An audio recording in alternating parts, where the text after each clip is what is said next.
Chapter 1148. After laughing and joking around for a while, the family of three strolled along the pedestrian street, taking it as a relaxing stroll. However, because there were many people and Lon Lon was still small, Yang Qing carried his daughter as he wouldn't be tired anyway. The various shops along the street were decorated quite splendidly, especially as it was nearing the end of the year. Although there was still a month before Christmas, some shops had already started selling Christmas decorations and products on the shelf. Lon Lon was still full of fantasies about Santa Claus, pestering Yang Qing to tell him the story of Santa Claus. Yang Qing had no choice but to slowly tell the story to the child, and Lon Lon was very fascinated by it. When they walked outside a gift shop, a large Christmas tree as tall as two people attracted the attention of many passers-by. Lin Ruoshi stopped by the Christmas tree, looking at the dazzling array of small gift boxes and all kinds of bright little lights. Her mouth couldn't help but reveal a slight smile. "What's wrong? You're already so old, yet you're still fascinated by a Christmas tree?" Lin Ruoshi lightly snorted. "Can't I? A Christmas tree is so beautiful, but it's a pity that when I was young, my grandmother said that making a Christmas tree was a waste of time, and that it was better to just look at the decorations, so I never made one at home. Now that I think about it, my grandmother was really quite strict." Yang Qing took a deep look at the Christmas tree, and bitterly smiled. "Anyway, I don't like it." "Why?" "You guess. Damn, what else can I say other than it being unromantic?" Lin Ruoshi rolled her eyes at him. Yang Qing laughed. "Marrying a mutton skewer seller, don't worry about the mood. Let's go. Isn't there a department store under Yulei nearby? Let's go take a look at your department store and get some toys for our daughter." Okay. Lon Lon wants toys." Lon Lon immediately perked up, clapping her hands and laughing. Lin Ruoshi helplessly sighed. "This child, I've already brought so many toys home for you. If this continues, Mom will have to buy another house for you to put toys in." Lon Lon giggled. Her innocent smile made Lin Ruoshi feel helpless. After strolling around the department store and collecting some toys and cute new clothes, the three of them returned home. On the way, Yang Qing suddenly received a call. It was from Choi Yun. Yang Qing looked at the mother and daughter in the back seat through the rearview mirror and picked up the phone without hesitation. "Yonyan, what happened?" When Lin Ruoshi heard that it was Choi Yun, a trace of bitterness flashed across her eyes, but she didn't say anything. Choi Yun seemed to have a headache. "Yang Qing, how did you become enemies with the Wang family in Shaanxi?" "The Wang family of Shaanxi? It's that Wang-un. He just came here to do business this year, and was elected as a member of the Chinese People's Political Consultative Conference," Choi Yun said in distress. "He called the police station and said that you asked the triads to beat him up. Lon Lon even injured his son. He said that I must solve it by tomorrow morning, or else he will report it to the family." Yang Qing smiled knowingly. This guy was really efficient. He really went to the police. No wonder there were people in the police station. What's the background of the Wang family? He seems very arrogant. Their background is really not small. Although the four most powerful families in Huaxia are the four big families in Beijing, in fact, this is only in consideration of the central government. In terms of regions, there were many families that had existed for a long time or since the founding of the country. They were deeply rooted and had very strong forces. After all, the emperor was far away, and a strong dragon could not suppress a local snake. The ancestors of the Wang family had many history of warlords in the central region. The current head of the Wang family, Wang Yinglai, is an old general of the same generation as my grandfather. In terms of connections, he is even more powerful than old Yang. Although many of the direct descendants of the Wang family have started to do business, the eldest son of the Wang family became the deputy secretary of the provincial party committee at a young age. His family is also rich. Who in the energy industry would dare to touch him? Beijing's attitude towards the Wang family is now somewhat courteous. After all, the Wang family has their own army. Even the Ning family and the Li family can't compare to them. Yang Qing whistled. Then their background is really not small. You're still in the mood to whistle? I'm so depressed. The Wang family isn't someone you can suppress just because you want to. They have real armed forces. It's not an exaggeration to say that they are the local tyrants. Choi Yun said angrily. Yo, isn't our Chief Kai always abhorred evil? Why don't you just help me arrest such a villain? Yang Qing teased.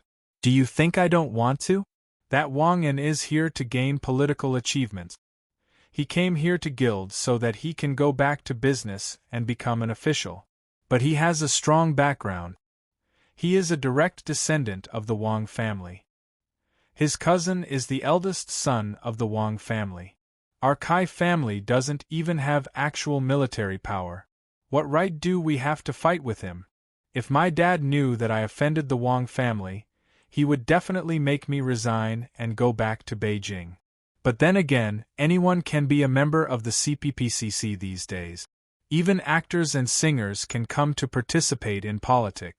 I don't even know if they represent fans or movie fans. Yang Qing said weakly, How would I know about this? But I really don't have the mood to play these retarded games with them. Then how about I go to Shaanxi and beat them up? Are you crazy? What if the Wang family gets angry and starts a riot? Can you kill thousands of people? Yang Qing thought about it and agreed. This trouble was really hard to deal with. It seemed that he couldn't fight them head-on. Although he was unwilling, Yang Qing felt that it was enough to reveal his identity as a member of the Yang family. So he said, Just tell that person that I am a member of the Yang family. I have no interest in cutting off their official path. Just go your own way and don't cause trouble. Choi Yun thought for a moment and said, That's fine. Since you agreed to reveal your identity, then I'll tell him. I'm afraid that you don't like to use your background to suppress people, so I don't dare to say it. Yang Qing wanted to say something more, but Choi Yun seemed to be quite busy on the other side.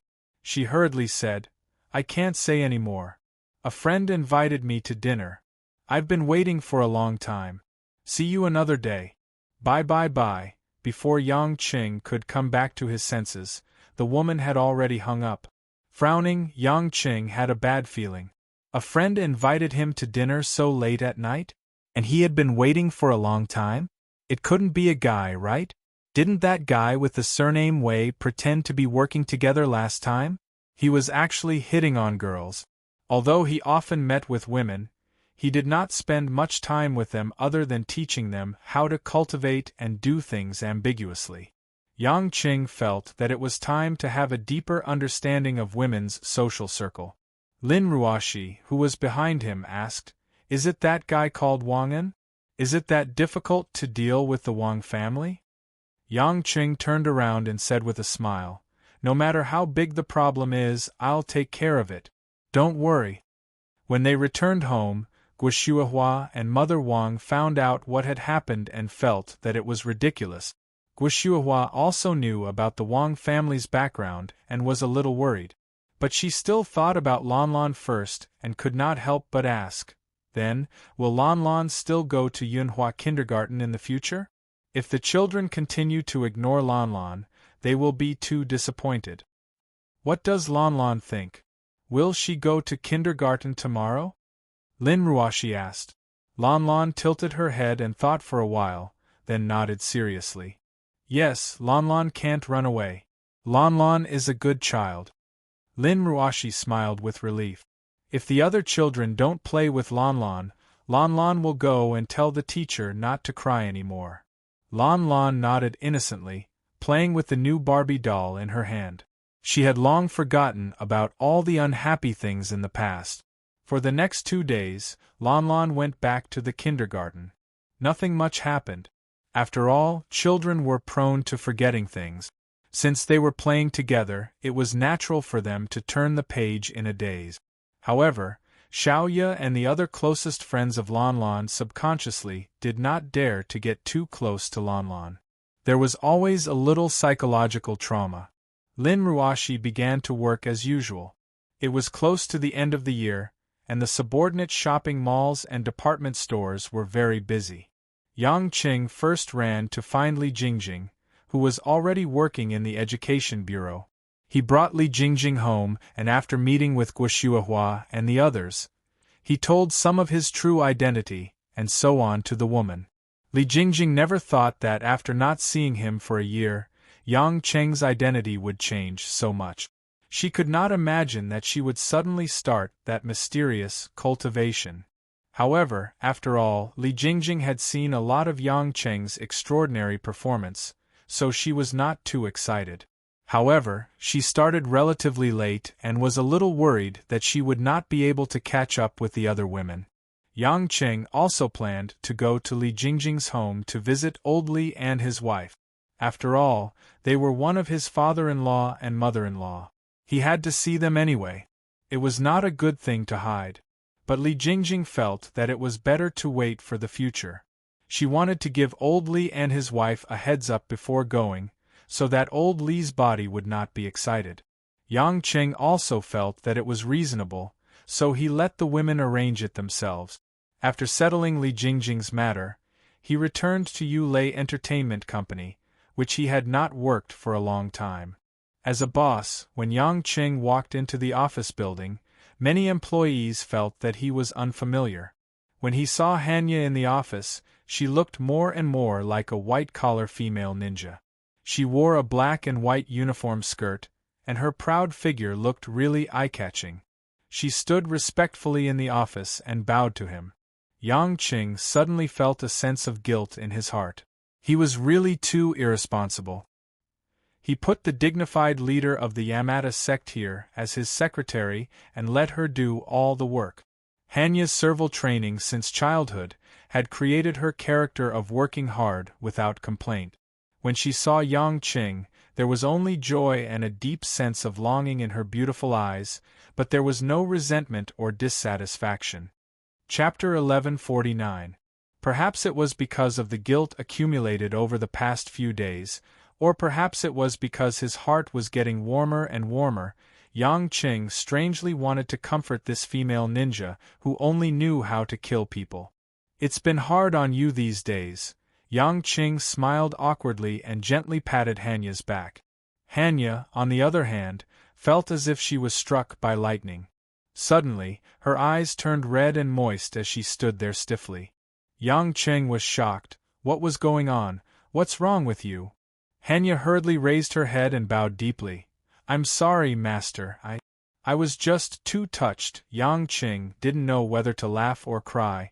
"What's there to be touched about? I'm the one who's letting you down. You're the leader of the Yamata sect, although I'm your boss, it's a waste of your talent." Hanya smiled and shook her head. "No, I enjoy working here because my colleagues treat me as an equal woman. I can feel everyone's true feelings and experience the joy of ordinary people." "It's good that you can think like that. I was worried that you would hate me and think that I was purposely messing with you. I'm actually a very lazy person, having some achievements is forced by life. You're very serious and focused in your work. I admire this about you. At least I'm not as good at managing a company as you are." Yang Qing chuckled. Hanya looked at Yang Qing and faintly said, "Master, you're so nice." Yang Qing shuddered.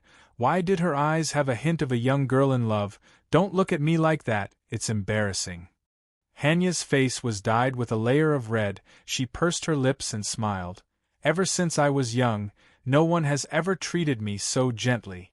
Ever since I met Master, I've felt the joy of life." All right, I'm getting mushy." Yang Qing laughed weirdly. "If you completely become a white-collar worker in the city, then I'll have to change the leader of the Yamata sect. I don't want the Yamata sect to become a legitimate company." Hanya shook her head. "No, work is very interesting, but killing people also makes me very excited." Yang Qing thought that this girl really had a heavy taste. He already had so many women that his backyard was busy, so it was better not to touch this heavy taste. Just as Yang Qing was about to sit down and see what major events were happening in the company, a call came through to his cell phone. Yang Qing took a look and saw that it was a call from Beijing. He picked it up and found that it was indeed Yang Gongming. "Hey, old man, what's the matter so early in the morning?" "Humph, you're still the same. Can't you be a little more respectful?" Yang Gongming said unhappily. "If I shout in a very mushy way, you might not like it." Yang Qing laughed evilly. Yang Gongming was not interested in this matter and said, "That old fellow from the Wang family called me. Did you beat up his grandson?" "Hiss. I thought this matter had been settled. I already told Choi Yun to tell that Wang who I am, but he still reported it to the family?" "It's not just a report. That Wang family is used to being domineering in Shaanxi, and they don't even put the families in Beijing in their eyes. You might not know, but when the General Secretary went abroad to visit, that old fellow surnamed Wang gathered the surrounding troops and ran in front of him to conduct a military parade." "So you're saying that they want me to make a statement?" "He, Wang Yinglai personally called me. His words are polite, but he clearly wants you to make a trip to Shaanxi and meet him. To put it bluntly, if you don't give us some benefits and obediently admit your wrongs, their Wang family is planning to go against our Yang family. Originally, it was nothing, but that old man Wang has a lot of connections, and there are many heavy industries in his territory. If he wants to cut off our Yang family's income and cause trouble, there are still many ways to do it." Yang Qing narrowed his eyes. "Then what do you plan to do, old man?" "Me?" Yang Gongming sneered. "I'm just an old man who wants to grow some vegetables on that 1 acre of land. I can catch bugs, but I don't have the time to run around and catch weasels." "So you mean I'll do it?" "That's what you said. I didn't ask you to do anything, but I have to remind you that the Wang family is a landmine covered with cow dung. If you want to touch it, you have to dig it out. Don't give it a chance to explode in your face." Yang Qin chuckled. He didn't want to listen any further and hung up. After pondering for a moment, Yang Qing said to Hanya, "Hanya, I'll give you a vacation. Go to Shaanxi for me." Hanya was a little puzzled. "Master, why are you going to Shaanxi? You shouldn't be going there on vacation." "Vacation is secondary. I want you to help me kill someone secretly. You have to let him die without anyone knowing. Do you understand what I mean?" Yang Cheng's eyes were filled with coldness. Hanya revealed a trace of excitement. Understood, to Hanya, there were simply countless ways to let someone accidentally die. The prerequisite was that there was enough backup. But for Yang Qing to let her do it, it was obvious that he didn't want to do it directly, so he needed her to reap the life. That was what Yang Qing was thinking. Since it would be troublesome to make a move on the Wang family openly, he might as well let a ninja who was good at assassination carry it out. As for the Yellow Flame Iron Brigade, they would definitely be on guard against the Yamata sex ninjas. But now that the general of the Yellow Flame Iron Brigade was Kai Yunqing, his father-in-law couldn't possibly go against him, right? After telling Hanya the details of the requirements, Hanya quickly left and went to prepare. As for finding helpers, there was no need for Hanya, who was at the level of a genin. Yang Qing looked at the company's recent operations. Most of them were in order, and the profits had increased significantly in the fourth quarter. Hanya's ability could be seen. When it was almost noon, Zhaoting brought some documents into the office and said with a smile, "Director Yang, I just received news from the film crew that Sword Fairy is about to be completed. According to tradition, we have to hold a celebration for the staff and actors of the film crew. What do you think, Director?" Yang Qing was stunned. "It's the movie directed by director Yushua?" "That's right." Yang Qing couldn't help but sigh. Unknowingly, Hui Lin's first movie had been completed. Although the post-production might still take a few months, it could be considered a successful retirement. "Go and make the arrangements. Let me know when the time comes, I'll definitely be there."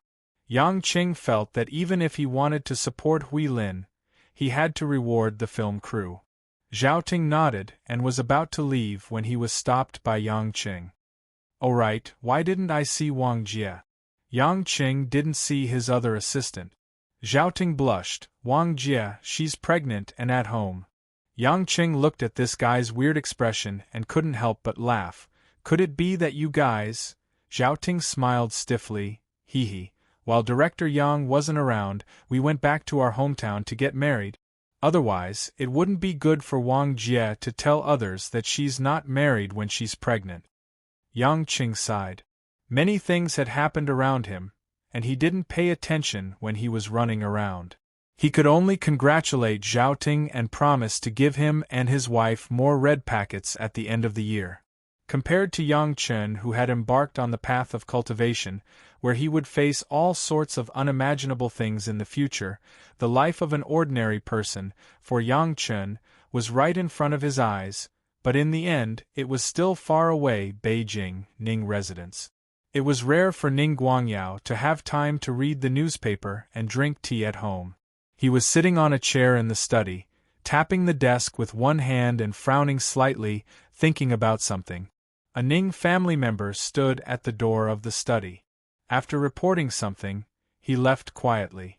On the two soft chairs on either side of Ning Guangyao's study, there were two men in simple navy blue and white gowns respectively.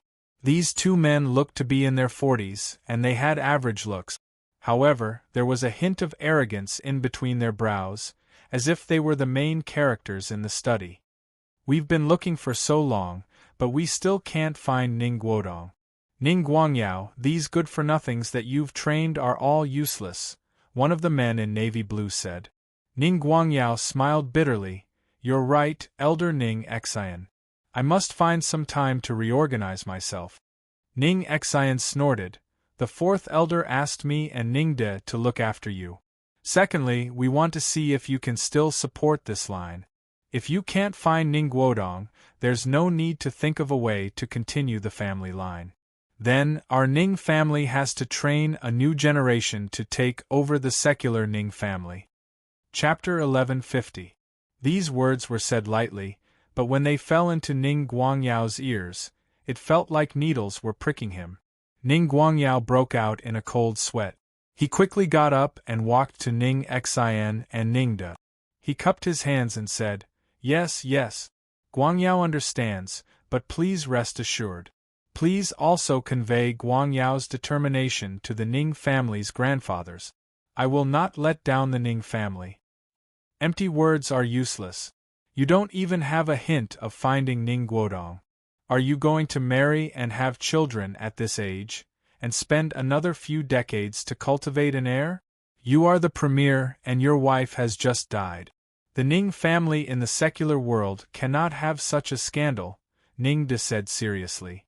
Ning Guangyao smiled and said, Elders, to be honest, I, Guangyao, actually have a daughter. She was born of me and a lover when I was young. She can be considered Guodong's half-sister. My daughter is now a well-known female entrepreneur in the country, and her intelligence is definitely better than Guodong's. I didn't dare to acknowledge her before because I was afraid that Guodong would feel unbalanced, and I was also afraid that it would affect the reputation of the Ning family. But if I really can't find Guodong, I can let her children be my grandchildren, or even let her be my next heir. The public will not know the situation of the Ning family's internal heirs, and those rich and powerful families will not dare to say a word about my daughter. In this way, we can perfectly solve the problem of the continuation of the family line. Nonsense. How can the daughter you have with your lover not be criticized by the other families? Ning De said angrily. Ning Guangyao hurriedly waved his hands and said, If it was in the past, my daughter would not be in the public. But now, she was married to the eldest grandson of the Yang family, Yang Qing. Yang Qing was a fearless man, and he was best friends with Li Dun from the Li family, and the Tang family held him in high esteem. If she were to temporarily take over the Ning family as the young mistress of the Yang family and the future mistress of the Yang family, no one would dare to jump out to oppose her. If anyone did, it would be equivalent to going against Yang Qing. In the future, when my daughter gives birth to a boy and two girls, as long as there is a descendant with the surname Ning, Wouldn't we be able to continue our lineage? Ning Xian and Ning De looked at each other in surprise. With such a background, if it's really as you say, and we can pull the Yang family into our camp, we'd be happy to see everything go smoothly. The fourth had instructed us to be careful of Yang Qing. It would be best if he could become one of us. After all, the secular Ning family needs to continue to have influence. If we were to support a new branch to replace it, it would indeed take a lot of time and resources. If you can find a suitable successor, we naturally won't make things difficult for you, Ning Xian said. However, is your daughter willing to acknowledge you? If they are not willing to help you, wouldn't it be all for naught? Ning Guangyao hurriedly said, Don't worry, Guangyao knows my daughter quite well. She is the same as her mother. The most difficult thing for her is kinship. I just need to put in some effort and I'm sure I can make her change her mind. Then you'd better hurry up and do something practical, lest the night is fraught with dreams. Ning Guangyao said confidently, Right now, there's something that can bring me closer to the Yang family. The Wang family in Shaanxi is making things difficult for the Yang family. From what I know, the Wang family is definitely no match for Yang Gongming and Yang Qing. However, the Wang family's foundation is very deep. Even if the tree falls, there are still many seedlings growing. I plan to wait for the Yang family to make a move, then I'll help the Yang family get rid of some trouble. The Wang family has been operating in Shaanxi for many years and is very wealthy. The central government has long wanted to move against them, but they haven't been the first to do so. Now that the Yang family has taken the lead, we can not only strengthen our relationship with the Yang family, but also get a share of the pie. Ning Xian and Ning De's eyes lit up and they couldn't help but praise. Ning Guangyao, in terms of age, we're decades older than you, but in terms of scheming, we're really inferior. Everything seems messy, but everything is still under your control. Ning Guangyao shook his head modestly. Elders, you flatter me.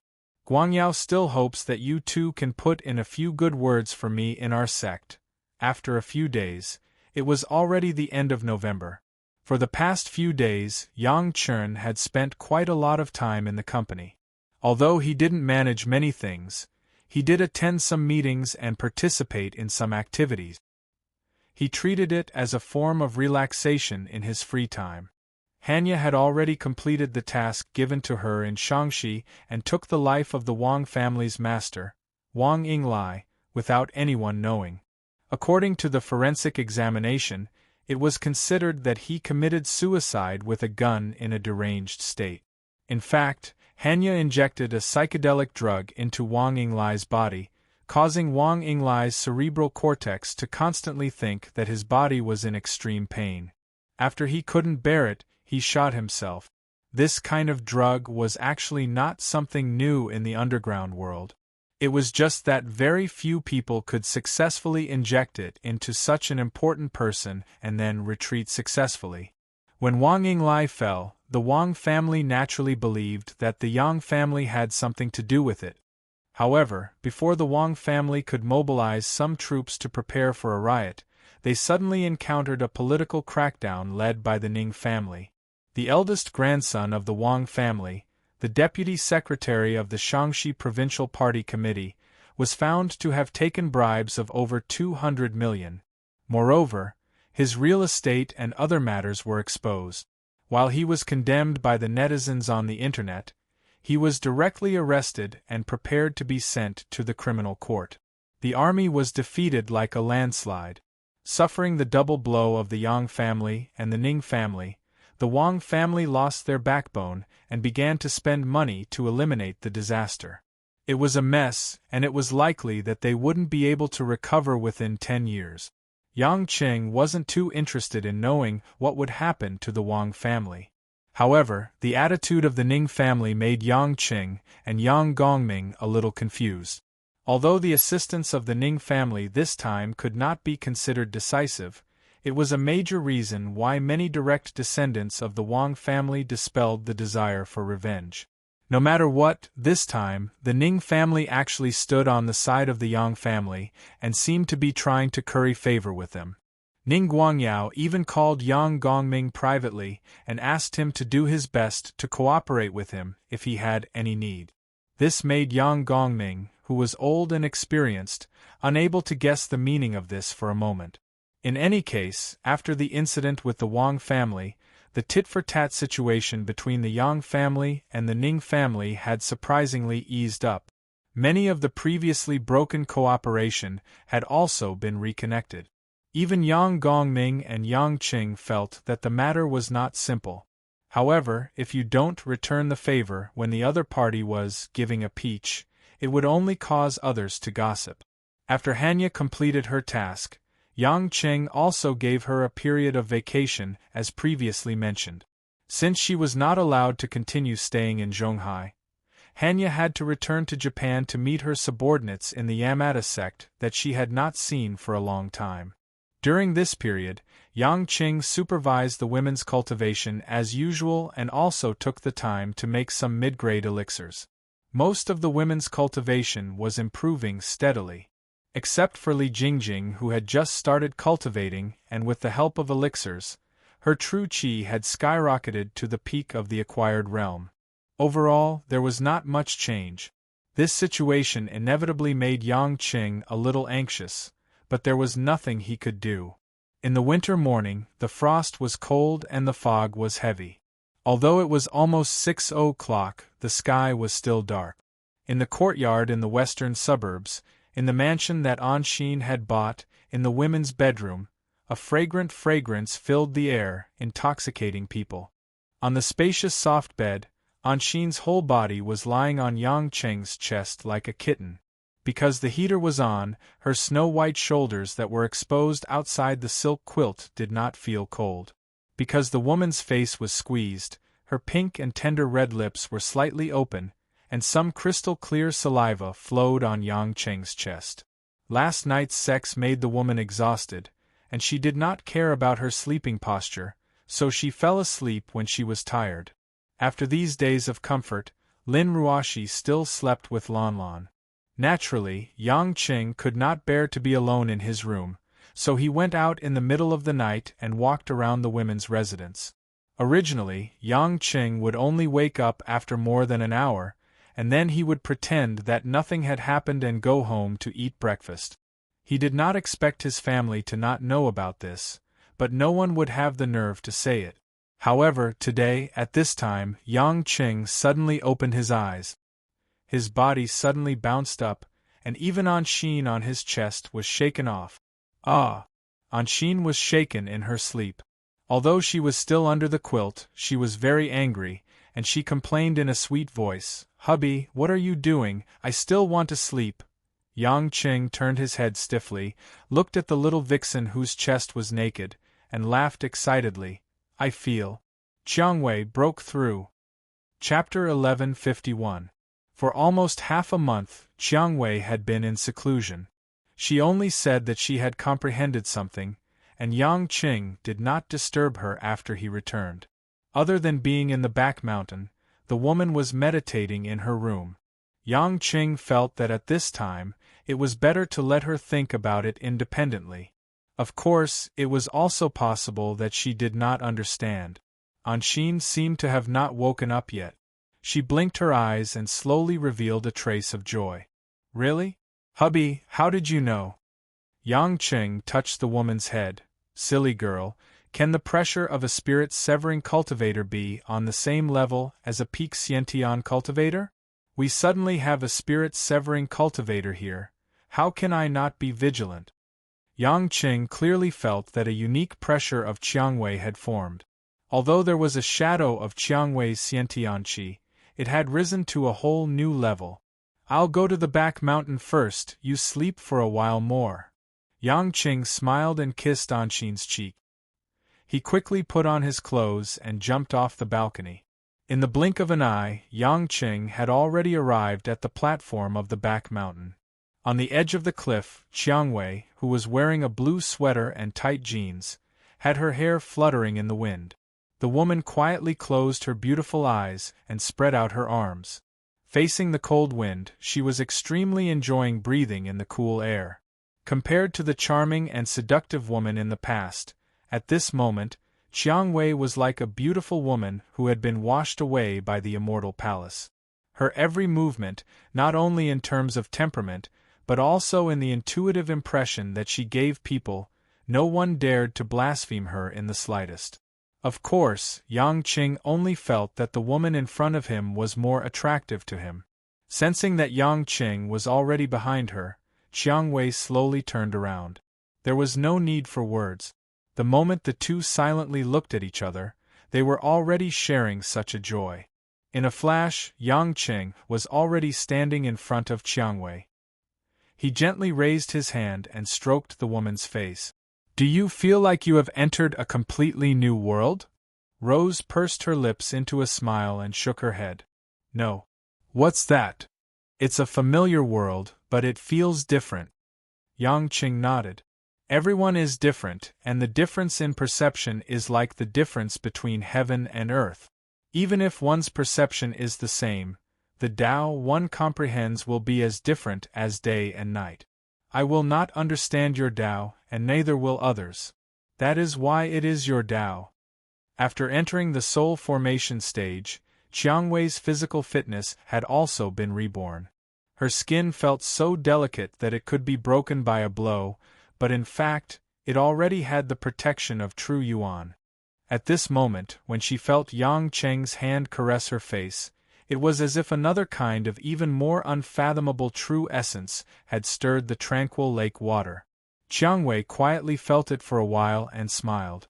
"Although it has been almost 2 years since we first met, although I have always felt that you are by my side, but this is the first time I feel so close to you. But this is the first time I've ever felt so close to you. Although my cultivation base is far below yours, I can feel some of your feelings. Some of your emotions are real. You're at your most genuine level. I'm so happy." "Don't just be happy. You have just entered the soul formation stage, but you can't just rest like this. I happen to have a lot of mid-grade pills that you couldn't use before you reached the soul formation stage. Now I can give them to you." Yang Qing took out 2 small porcelain bottles from his mustard seed summer ring. He had specially bought them from a good porcelain shop to store the pills. "There are 5 Dragon Cloud pills and 1 Heaven Cloud pill. Take the Dragon Cloud pill first. It can quickly condense the spiritual energy of heaven and earth and increase the speed at which spiritual energy turns into true essence. Finally, take this high-grade Heaven Cloud pill. It can greatly advance your cultivation of the soul formation stage." Jiqing said that this Heaven Cloud pill is an extremely rare treasure in Hongmeng. "If it wasn't for my superb alchemy skills and good luck, I would never have been able to get my hands on it." Qiang Wei didn't stand on ceremony and took it. It was a happy thing to receive her man's work. She especially loved cultivation, so of course the more pills she had, the better. Seeing the woman's happy expression, Yang Qing pointed to his lips. "Don't you know how to express your gratitude after taking such a good thing? I have already given you the high-grade pills. I really doted on you for nothing."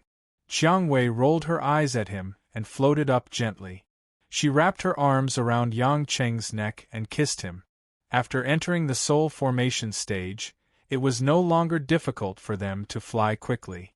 They could naturally use the spiritual energy of heaven and earth to fly. "Hubby, I won't get old now, right? Will I be able to live for hundreds of years?" Qiang Wei asked excitedly.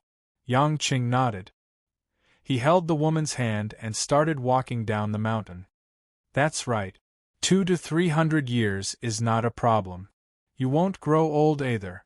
However, you can't be too relaxed. Strive to reach the late soul formation stage.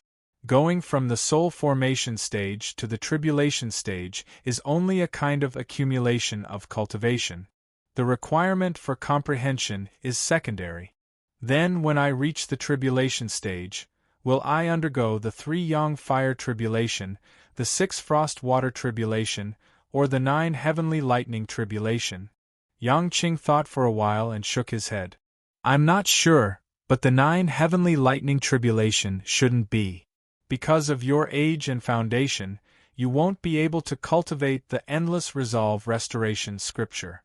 Therefore, this cultivation method is actually a modified and summarized cultivation method. I'm not sure what realm this cultivation method can reach. After all, you are the first person to enter the soul formation stage. I was worried that the cultivation method would make you advance to the soul formation stage. Now I'm half relieved. The two of them chatted and exchanged some of their experiences in cultivation. Their conversation was rather uneventful. After entering the soul formation stage, Qiangwei's temperament became more refined. Regarding Yang Cheng's mention of the Red Thorns Society going downhill, Qiangwei didn't have much interest in it at all. For Qiangwei, when she stood at the height of a soul formation stage cultivator and looked at the Red Thorns Society that she founded, it was already a fleeting cloud. It was the same reason why Yang Qing had a large number of mercenaries and killers in the world, but he had no interest in managing them. Yang Qing even felt that it might be because of the difference in their understanding of Tao. Qiangwei was more pure and had fewer desires than him, who was in the tribulation stage. However, Yang Qing still made up his mind to have a good time with Qiangwei tonight or tomorrow night.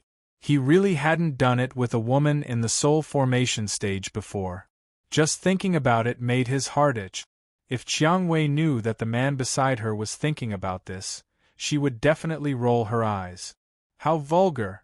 When he followed Qiangwei home, it just so happened that Ma Guifang was doing aerobics on the lawn in front of the house to stretch her muscles. After all, she was almost 60 years old. Although Ma Guifang was still attractive, it was hard to hide the white hair on her temples. This aerobics and some breathing methods were taught by Yang Qing to her and Guoshuahua. After all, the elders didn't have time to cultivate. They could use elixirs to nourish their skin and increase their longevity. These days, when Yang Qing was at home, he often saw Ma Guifang and Guoshuahua when they were drinking tea and chatting. However, Qiangwei had been in seclusion for the past few days, so he kind of missed her. "Oh, Qiangwei, you're finally back." Ma Guifang came forward with a smile. She looked up and down curiously for a while. "That's strange. I haven't seen you for a few days. You seem to have become prettier." Qiangwei blushed slightly. "Auntie Ma, how can that be? I didn't have plastic surgery." "It's not your appearance, it's your temperament." "No, I can't tell what's going on." "Is it because of your cultivation?" Qiangwei nodded. "I've made some progress." Ma Guifang waved her hand. "Forget it. I don't know about these things. Hurry up and go in. Qianni is making breakfast. Yang Qing, come and eat with us. Anyway, you have to fight with your daughter for food at home." "There's no need." Yang Qing complained incessantly.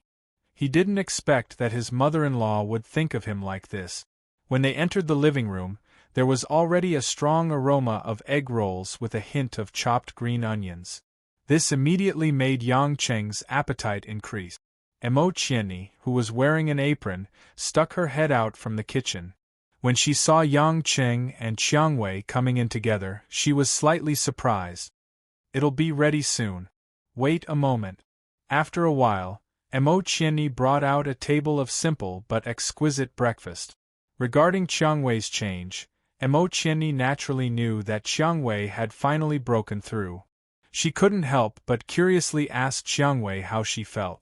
Seeing that Qiangwei had been reborn, Emo Qianni was also a little annoyed that she was too inattentive in her cultivation. She had been staying at the peak of the Hotian realm for a long time. It was time to work harder. Yang Qing called home and said that he was eating breakfast at Emo Qianni's place. However, the reason was that he found out that Qiangwei had broken through early in the morning, so he didn't go back. When Guoshuahua heard this, she suddenly said, "Really? Qiangwei is really good. Yang Qing, this is a happy occasion. We have to celebrate for Qiangwei." Yang Qing was puzzled. "Celebrate? Mom, how do you want to celebrate? Isn't it the weekend today? Since there's nothing to do, why don't we call on Xin, Mingyu, Jiqing and the other girls over? How about we have a dinner together?" Guo Shuihua said excitedly. Yang Qing felt that it was a little strange. From Guo Shuihua's tone, it didn't seem as if it was just a dinner. However, Yang Qing had no reason to object to this suggestion. He said, "Then tell Ruashi to bring everyone over when they're done." Guo Shuihua readily agreed and hurriedly hung up. Yang Qing told Mo Qianni and Qiangwei about the dinner. Qiangwei felt a little embarrassed, but Mo Qianni and Ma Guifang didn't know whether to laugh or cry. "Little Qianqian, Mom, what are you laughing at?" Yang Qing was confused. He felt like he had been played. Chapter 1152. Mo Qianni and her mother laughed for a while, seemingly amused. Ma Guifang sighed.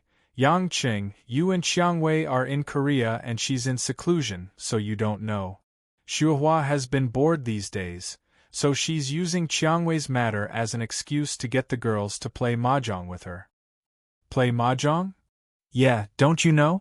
Your house bought a mahjong table in the side hall. When you and Ruashi went to Korea, you played mahjong every day and it was always 1,000 yuan in cash. I've been there twice, and it's like a casino. My liver hurts just looking at it." Ma Guifang smiled and shook her head. Yang Qing then remembered that there was indeed a table covered with a black cloth in the side hall. He thought it was just an unused table, but it was actually a mahjong table? Yang Qing thought about it and felt that there was nothing wrong with playing mahjong. It would be good for the women to get together and get closer to each other. Why didn't Mom mention it before? What's there to endure? Yang Qing asked. Ma Guifang rolled her eyes at her son-in-law. "Sigh, you're a man, so of course you're careless. Think about it, if a group of girls went to your house to play mahjong, and Shuihua treated them like daughters-in-law, what would Ruashi think? No matter what, the mistress of this house is Ruashi, so the relationship between mother-in-law and daughter-in-law can't be too strained." Yang Qing nodded in understanding. It was indeed easy to cause friction, especially since Lin Ruashi always disliked her mother-in-law being close to other women. However, she couldn't keep avoiding such gatherings just to avoid it, so he didn't think of stopping her. Just when breakfast was about to end, Yang Qing received another call. This time, it was Zhaoting. "Hello, Zhaoting, why are you calling me on the weekend?" Yang Qing asked curiously. Zhaoting smiled and said over the phone, "Director Yang, I knew that you're forgetful. Didn't you say a few days ago that you're going to KTV with everyone to celebrate the completion of Sword Fairy?" Yang Qing suddenly remembered. "Which KTV? I'm sure you've heard of the Melody Bar on Show and Road. It's a money-squandering establishment, but the security is pretty good. After all, Miss Hui Lin will be attending the event as well. We can't let the paparazzi get close to us." Yang Qing had heard of that nightclub. It was located in a prime location in the center of Zhonghai City. Without a strong background, it was impossible to open such a business there. He didn't have any objections and listened to their arrangements. His main concern was to give some encouragement to Hui Lin. After all, the girl had worked so hard for so long. It was necessary to celebrate. After breakfast, Yang Qing returned home and found Lin Ruashi, who was playing building blocks with Lan. He mentioned that he was going to Melody Bar to celebrate with Hui Lin tonight and asked if she wanted to go with him. Lin Ruashi seemed to know that the filming was over. She shook her head and said, "Go ahead. There's a media conference in 2 days. They'll officially announce the completion of the filming. I'll attend the ceremony, but I won't go today. I don't like KTV anyway. I'm afraid that Hui Lin will be sad if you don't go. Save it." Lin Ruashi said without raising her head. "I've already called Hui Lin to congratulate her. I don't need you to worry about her." Obviously, Yang Qing was asking for a snub. He shrugged and squatted down to play building blocks with Lan. Yang Qing was more familiar with building blocks than Lin Ruashi. Soon, he and Lan built a plane and a tank, which made Lan clap her hands and laugh. Lin Ruashi watched the father and daughter playing together. Her eyes were filled with warmth. She reached out to touch her daughter's hair and asked softly, hubby, will you let Lon Lon cultivate in the future? Yang Qing chuckled and said naturally, of course she will. Otherwise, our daughter won't live as long as our parent. Moreover, Lanlan's quality is excellent. She has an innate advantage over me when I was young. She's also young. I plan to teach her the endless resolve restoration scripture. After all, she's our first child. I can't be stingy. As expected, Lin Ruoshi had a complicated look in her eyes. Then why didn't you teach her? First, Lon Lon is still young. The endless resolve restoration scripture is not for her to study at this age. At least wait until she finishes kindergarten. Second, I don't want her to rely on elixirs. The endless resolve restoration scripture is different from the cultivation method I created. It requires a very solid foundation. Otherwise, it's easy to develop inner demons. Third, I'm not sure what kind of opponents I'll encounter. There are people secretly coveting the endless resolve restoration scripture. If I teach it to Lon Lon, they might directly attack Lon Lon, just in case. Moreover, once she starts cultivating, she'll have to put in a lot of effort. Let's not care about it for the next 2 years. Let her have more fun in her childhood. Lin Ruoshi nodded and sighed slightly. I only hope that Lon Lon can have a good body and protect herself. I don't expect anything else. I'm just afraid that after she cultivates, she'll always be fighting like you. Even if she always wins, she'll still be worried. Yang Qing could see the woman's worry, but he couldn't do anything. He could only try his best to be at the forefront so that his family and children could avoid some conflicts. Although it seemed peaceful at the moment, Hongmeng, the hidden families, and even some people like Athena were obviously ready to make a move. No one knew what they were planning. However, they weren't ordinary people. If they weren't confident, they wouldn't make a move easily. Anyway, they had time, so there was no need to rush. Yang Qing was left behind to play games with Lon Lon. Lin Ruoshi went to the kitchen to help. After all, the girls would come over in the afternoon. When Lin Ruoshi learned that Qiang Wei had broken through to the soul formation realm, she was a little envious, but she didn't object to such a gathering. In the afternoon, Qiang Wei and Emo Qianni came home together, followed by Anxin, Xiao Qiqing, Lu Mingyu, and Li Jingjing. After all, Tang Wan was a little older, and she had a daughter in college, Tang Tang, to take care of. They didn't have much interaction on weekdays, so Guoshuahua didn't call her. As for Choi Yun, after several rejections because of business, Guoshuahua was already quite angry with this policewoman, so she didn't bother to ask for a rebuff. For a time, the house could be said to be full of birds and swallows, beautiful purple and red. When Lon Lon saw a group of ants coming home, she kissed and hugged them left and right, very happy. The girls didn't let the little girl down. They all brought some delicious and fun things for Lon Lon, which made the chubby little girl quite satisfied. Today's protagonist was naturally Qiang Wei, who had just broken through to the soul formation realm. When the girls saw the obvious change in Qiang Wei's temperament, they were all envious. Before the girls could ask Qiang Wei many questions about cultivation, Guoshuahua, the mother-in-law, clapped her hands happily and said, "Don't ask first, who wants to play a few rounds of mahjong with me? I haven't played for a few days, my hands are itchy, let's play while we talk." As soon as she heard that they were going to play mahjong, Anxin suddenly said with a bitter face, "Mom, do we still have to play? I didn't bring money today, silly girl, it's not like we have to bring money to play, we just want to have fun," Guoshuahua said. Lin Ruoshi came out with a plate of fruit. When she heard that they were going to play mahjong, she didn't know how to react. "Mom, we have mahjong at home?" Guoshuahua walked to the side hall a little embarrassedly and lifted the black cloth on the mahjong table. "When you and Yang Qing went out for a few days, I bought a mahjong table and asked them to come to my house to accompany me to relieve my boredom. Ruoshi, you don't mind, right?" Lin Ruoshi was smart. How could she not know that Guoshuahua invited everyone to the party today with ulterior motives? She felt helpless and slightly displeased at the same time. The education from childhood made Lin Ruoshi feel that playing mahjong was not a good thing. Not only was it a waste of time, it was also involved in gambling, but since her mother-in-law wanted to play, she couldn't force her to stop it.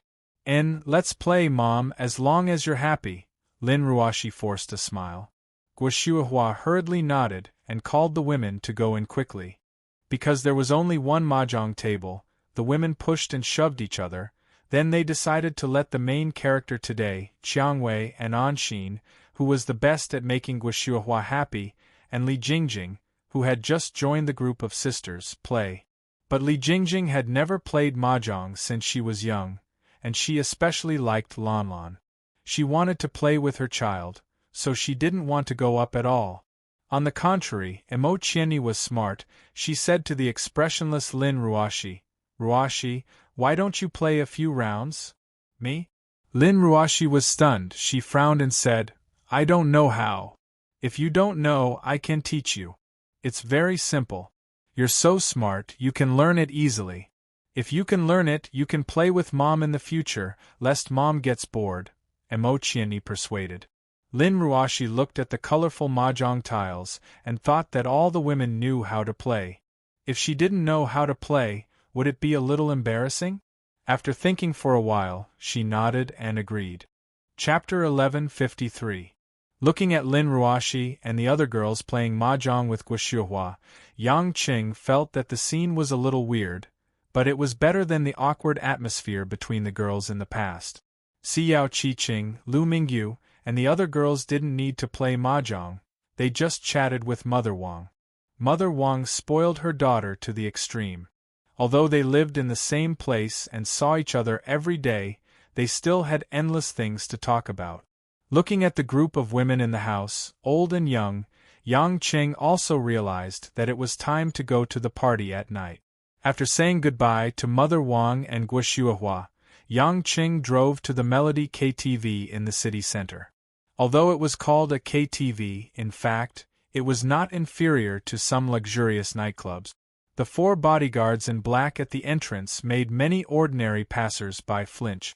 When Yang Qing parked the car and entered the hall, Zhao Ting was already waiting there. "Director Yang, we're just waiting for you. The crew and people from our department are all here." Zhao Ting looked radiant. He was very enthusiastic about such a relaxing party. "Is there a need to be so excited?" Yang Qing smiled. Zhao Ting said happily, "Director Yang, you don't know, a bottle of Remy Martin is at least 5 times more expensive in a place like this. If it wasn't for the company, working-class people like us wouldn't dare to come here to spend money." Yang Qing didn't know much about the market. He followed Zhao Ting through the long corridor. Many guests in the corridor were well-dressed. Their every movement revealed the aura of the upper class or nouveau riche. On each door, there were various ancient-style private room names engraved in jade. The carpet was soft Middle Eastern wool. There was no noise when one stepped on it. The lights were slightly dim, but the brightness was just enough for some people to do some small things. The waitresses walking back and forth boldly wore bunny girls, high-slit cheongsams, and other styles of clothing. Some were mature, some were pretty, and there were even foreign girls. They had different styles. He walked to a private room called Sunset Solitary Duck, pushed the door open, and entered. Inside was a huge space. Under the bright lights, the red sofas on the walls were bright and eye-catching. There were already at least 20 people drinking and chatting there. A middle-aged man was holding a microphone, excitedly singing a fast-paced song that Yang Qing found familiar but did not know the name of. The deafening sound effects were quite exciting. Everyone stood up when they saw Yang Qing enter the room, including director Yu Shuo, whom they hadn't seen for a while, and of course Hui Lin. In order to keep a low profile, Hui Lin wore a simple black windbreaker. Her silky hair was tied up, and she did not put on any makeup. She looked fresh and lovely. Yang Qing went up and shook hands with everyone. In fact, Yang Qing was not familiar with the employees in the company. It did not matter if he could not call out their names. Yang Qing was very good at pretending to be familiar with them. He chatted politely with director Yu Shua for a while and toasted with the crew. When he sat beside Hui Lin, Yang Qing looked at her from head to toe for a while and asked with concern, "It must have been hard on you. Did you suffer any grievances?" Hui Lin nodded gently. "Everyone treated me well, but it's hard to make a movie. I think I'll just focus on singing in the future." "Haha, that depends on the box office. If the box office is bad, I won't let you make a movie even if you want to. If the box office is good, you can do more for your sister and make more movies," Yang Qing teased. Hui Lin snorted.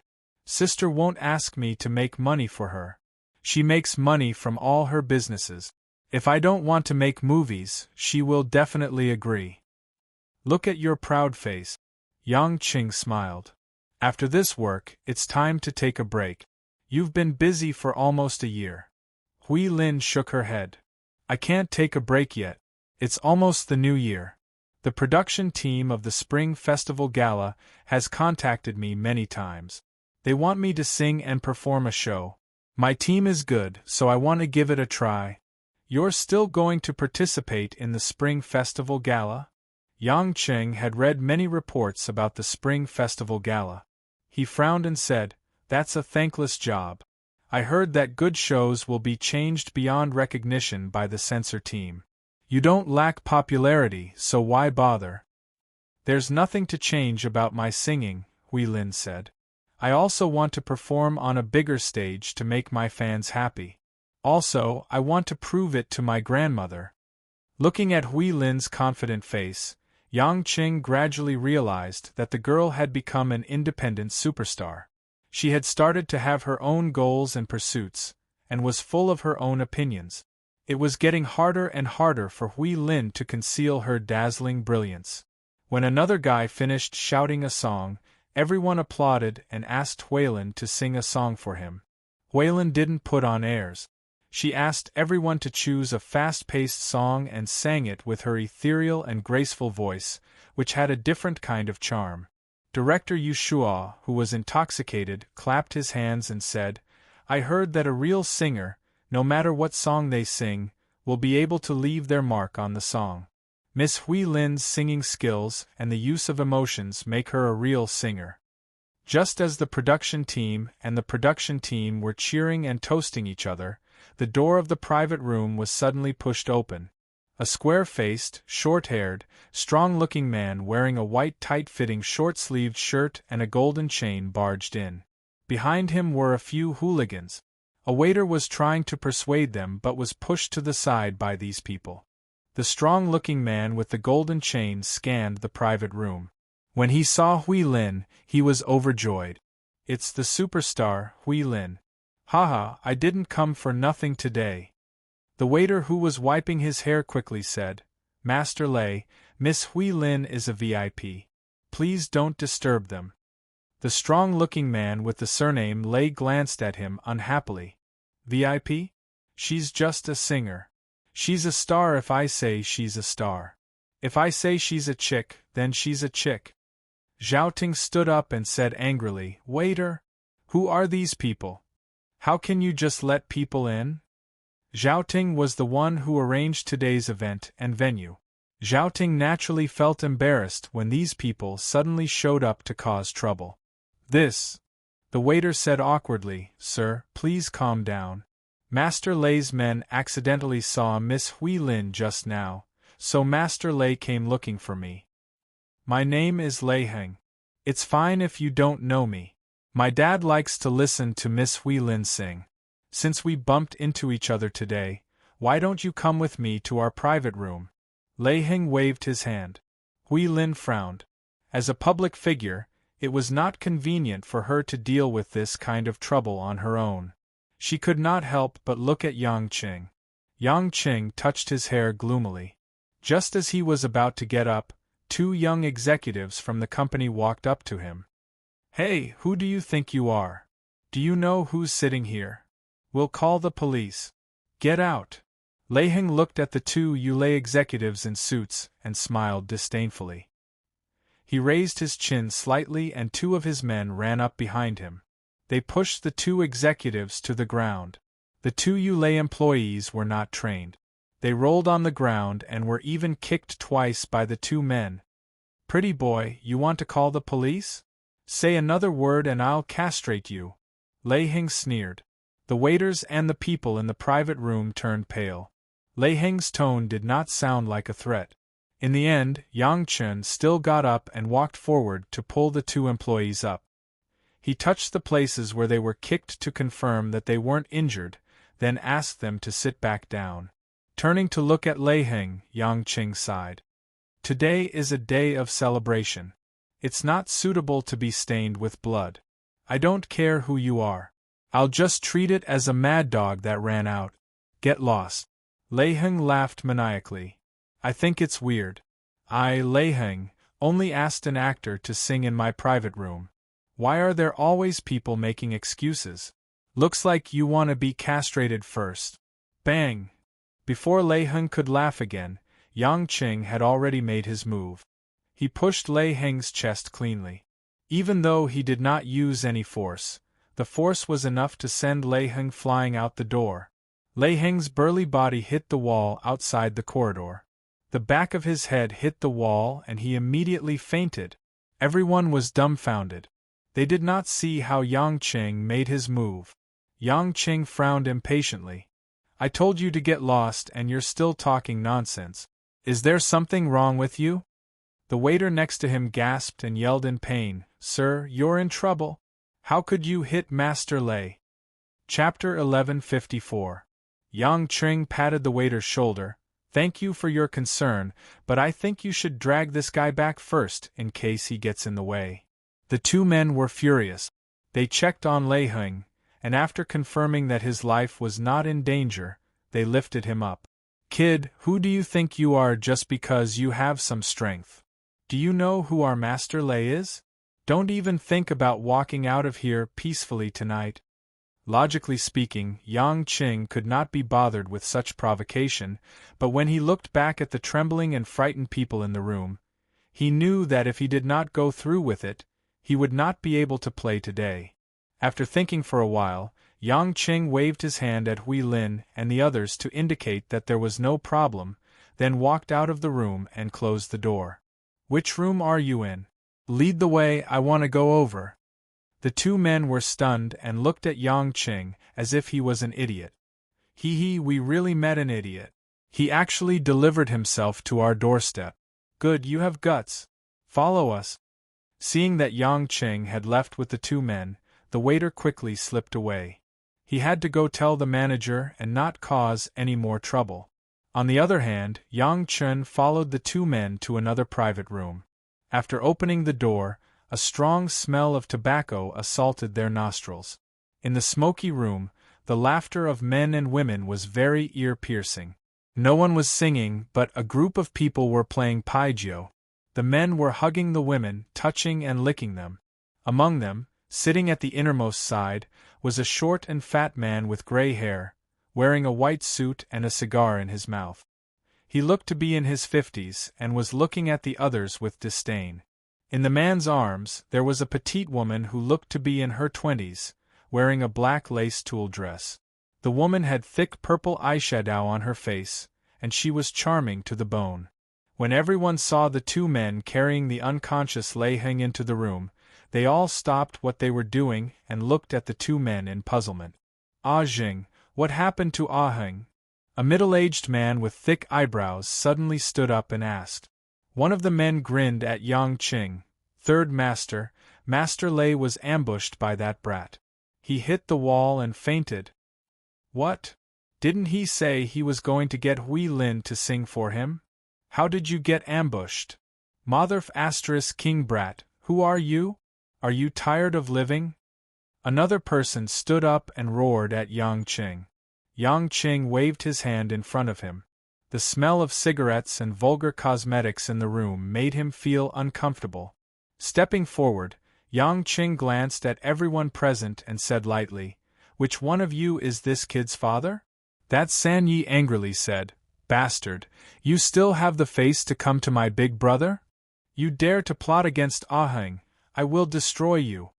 As he spoke, the middle-aged man suddenly rushed forward and was about to cover Yang Cheng's head with his fist. Without looking, Yang Cheng reached out and caught the fist with one hand. With a pull, that San Yi fell flat on his face. Motherf ***, how dare you hit San Yi? The other men were also enraged, and rushed forward to attack Yang Chen, but Yang Chen fell to the ground in one move and was in a daze. The people present were not stupid. They could finally see that Yang Cheng's skills were far better than theirs, so they did not dare to take the slightest risk. The man in the white suit who was sitting on the innermost sofa frowned slightly. He finally stood up and said, "Kid, who are you? I found a female singer to sing a song for me. That's not against the law, is it? I'll only say this once. Either you play obediently or get out of my sight. If anyone tries to be a B***tch again, I'll make that person faint and never wake up again." After Yang Cheng said these words, he swept his gaze across the crowd. His gaze was filled with killing intent. It was not something that an ordinary person could resist. The group of Melody's ladies all had goosebumps when they were stared at by this cold gaze. A few men also swallowed their saliva, unable to say anything. San Yi walked in front of the boss in the white suit and asked in a low voice, "Big brother, what should we do? Should we call for help?" The man in the white suit narrowed his eyes and sighed, "There's no need. This month is very important, so let's not cause any trouble. It won't be too late to make a decision after finding out more about it." Big brother is wise. A hint of viciousness flashed across San Ye's eyes as he nodded. The two of them thought that they were talking very softly, but Yang Cheng was the only one present who could hear everything. However, Yang Cheng did not care at all. If it wasn't for the fact that he was here to celebrate with the crew and did not want to be stained with blood here, these people would have been bruised and swollen. "Young man, although I don't know what your relationship with that Lin Hui is, we're all in this business, so we should give each other some face. I also know the boss here. It won't be easy to clean up this mess, and it won't be good for his business either. I think we should just let it go today." The man in the white suit stood up and toasted Yang Cheng from afar. At this time, the manager of Melody had also rushed over. When he heard the man in the white suit say that he would let the matter go, he quickly smiled and said, "Boss Lei is right. Sir, let's forget about this small conflict. Why don't I make the decision and waive the cost of the drinks for your friends in the room today?" Yang Cheng ignored him.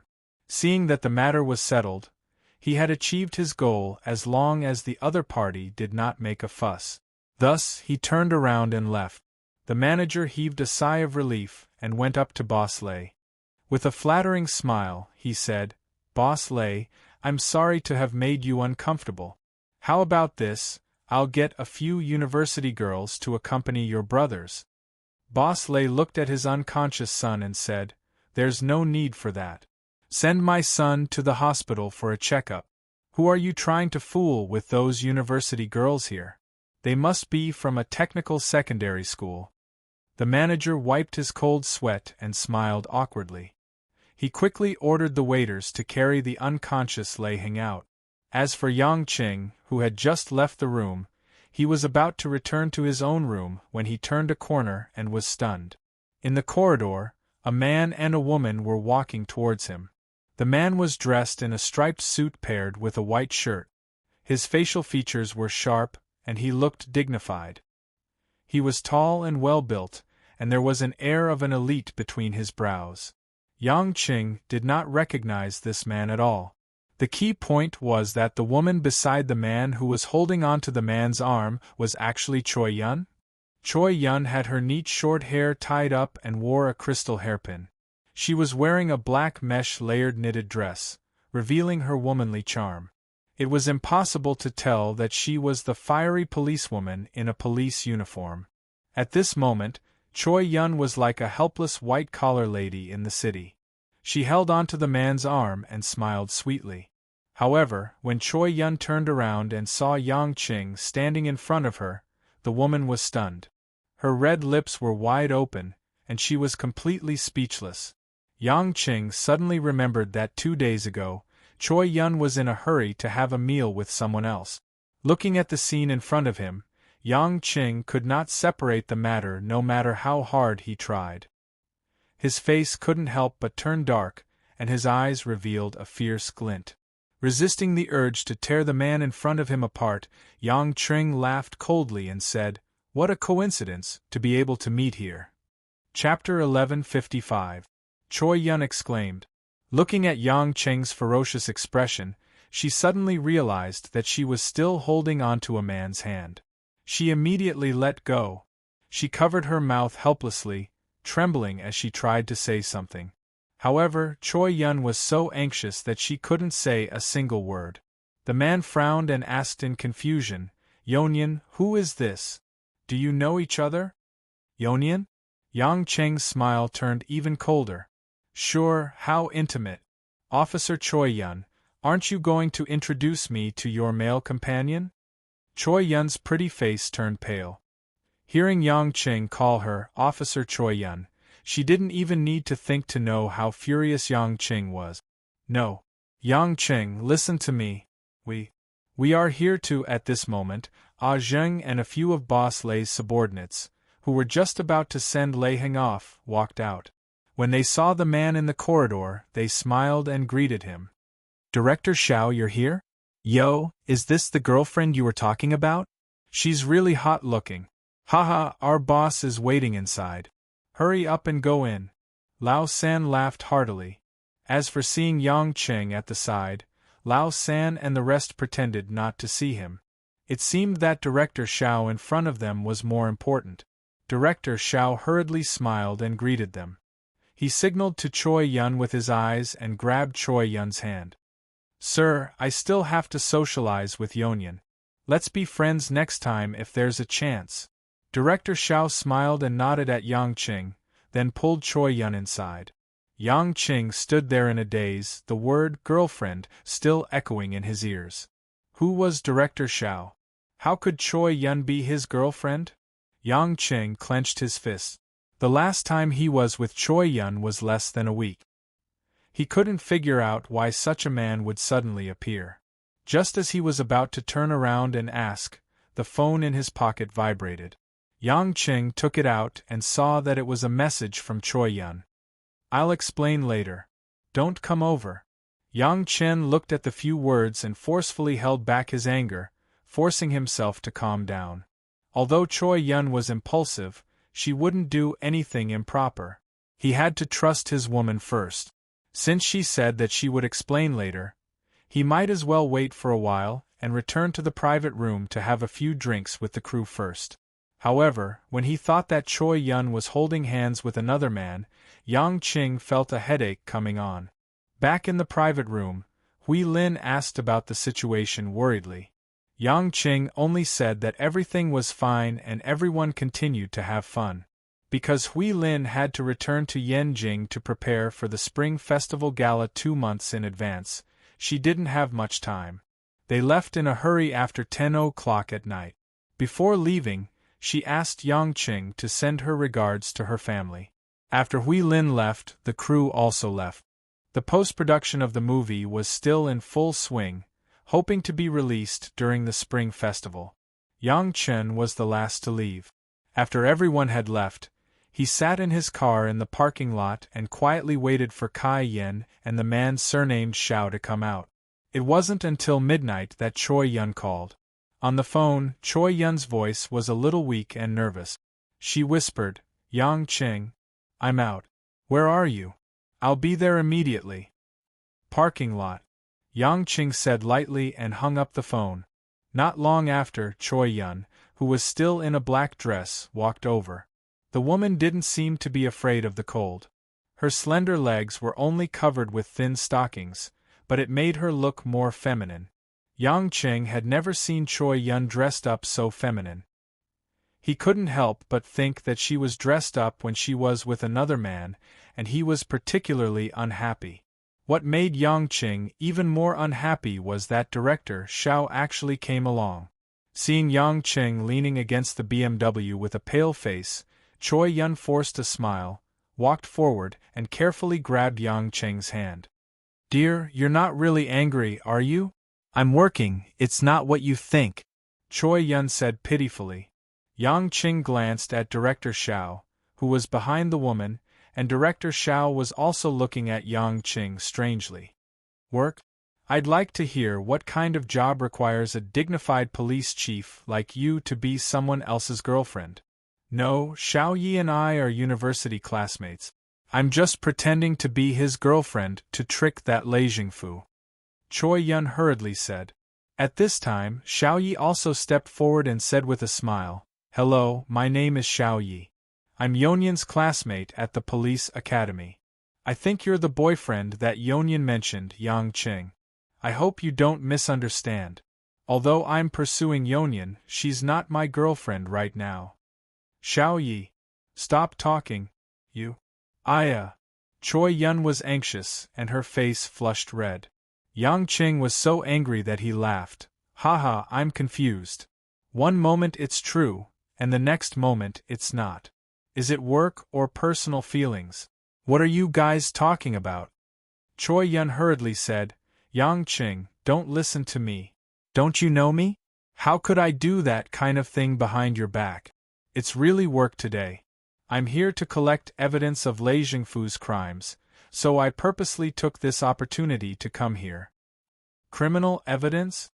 Yang Qing frowned. Choi Yun nodded and said, "I'll tell you the cause of the matter." Choi Yun began to tell the whole story in a concise manner. It turned out that Boss Lei's real name was Lei Jingfu. He was a local tyrant from Dawang village in Lushan town, west of Zhonghai city. The reason why he was called a local tyrant was that Lei Jingfu had been in the underworld in his early years. Later on, through some unknown means and luck, he took over a quarry. Later on, he developed into an iron mine owner and began to refine steel. Gradually, his business expanded. However, in recent years, Lei Jingfu relied on the resources of both the underworld and the underworld to set up a paper mill. In Dawang village, he could be said to have completely become the local tyrant. Originally, the paper mill was not allowed to be opened. The pollution was too serious, and the discharge of wastewater was also a problem. However, Lei Jingfu had connections in the town, and he was also connected to the connections in Zhonghai city. With these connections, he really succeeded. A profit of tens of millions of yuan a year was definitely not something that ordinary people could imagine. It also allowed Lei Jingfu to feed the officials above him. His business was also as stable as Mount Tai. However, Lei Jingfu's ambition did not stop there. He also joined the party and prepared to become the village chief of Dawang village through the villagers' representative vote this year. Not for anything else, but after becoming the village chief, Lei Jingfu could easily continue to expand his paper mill. At the same time, he could discharge the wastewater into the village's river, reducing the cost of purifying a large amount of wastewater. Originally, the village committee strongly opposed this practice and even incited people to petition to make trouble. Although Lei Jingfu had already opened up his connections and was not afraid of those people reporting him, he had not succeeded. If he became the village chief, everything would be much easier. Yang Qing knew that there were many towns and villages around Zhonghai because Lin Ruoshi had also placed some of Yu Lei's low-level factories in those surrounding towns. After all, labor and land were cheap. However, Yang Qing had no interest in cracking down on the villains and local tyrants in these towns. This kind of thing happened all over the world. He was not a merciful bodhisattva, so why should he care? Even if there is such a thing, why are you with this guy dressed like this and still their girlfriend? Yang Qing asked unwillingly. Choi Yun explained, Xiao Yi is my classmate in university. He is now the office director of Lushan town. He is from Dawang village. His father is opposed to Lei Jingfu being the village chief. But Lei Jingfu has too many connections, and many officials are protecting him, so it is very difficult to bring him down. At the last class reunion, Xiao Yi knew that I was the chief of the Zhonghai West District Police Station, so he wanted to ask me to investigate the evidence of Lei Jingfu's crimes. I can't openly investigate him. He's a businessman, and there's nothing to say if he casually spends his money or something. It just so happened that Lei Jingfu wanted to persuade every villager representative to vote for him. Xiao Ye's family had never agreed, so he specially invited Xiao Yi here to eat and drink today. We wanted to use this opportunity. I pretended to be Xiao Ye's girlfriend and came with him to see Lei Jingfu. We wanted to record some information about his bribery so that we could file a lawsuit with the court. Yang Qing frowned and was a little dazed as he listened. There were so many twists and turns. This woman was really meddling in other people's business. Although the surrounding towns and villages were also within the scope of Zhonghai, she, as the chief of the West District, was in charge of so far. It could only be said that Choi Yun's sense of justice was too strong. Chapter 1156. Choi Yun thought that Yang Qing still didn't believe her. She quickly took out a slender pocket-sized recording pen from her belt and placed it in front of Yang Qing. She pouted and said, "Look, I'm really here to record. Lei Jingfu's people saw us just now. I can't explain more to you lest they become suspicious." Yang Qing had long believed her. He pushed the recording pen back with one hand. "Okay, I believe you. But you're too much of a troublemaker. Do you really have to do it yourself?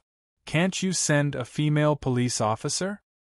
"Hee," Choi Yun said happily. "It's so fun to be a spy, and those guys are all from the underworld.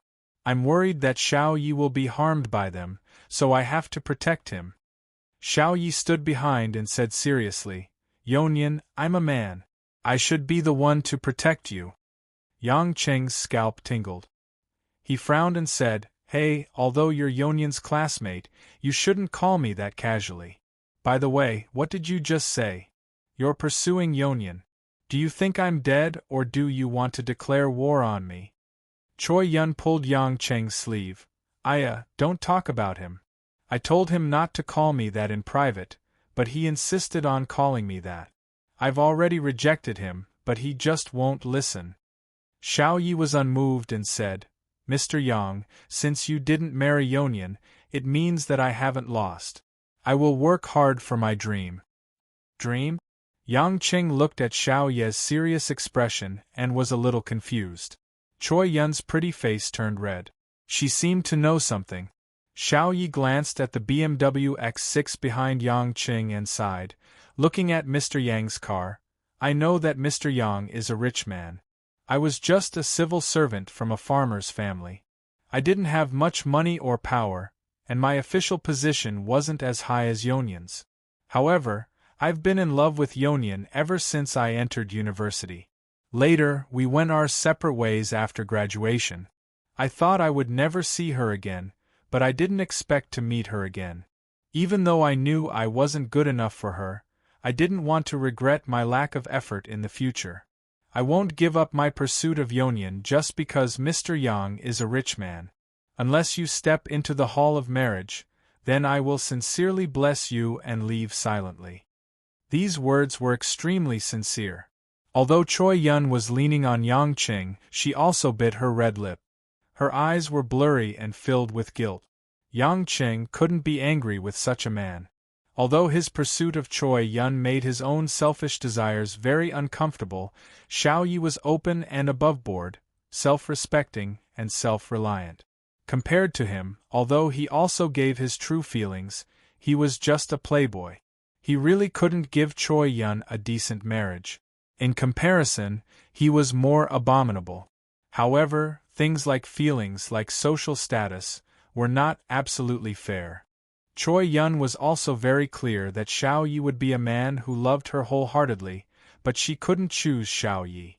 It wasn't because her status, money, and reputation were inferior to Yang Qing, but because after understanding Yang Qing, falling in love with Yang Qing, and experiencing what Yang Qing could give her, she just couldn't be moved by an ordinary and serious man like Xiao Yi.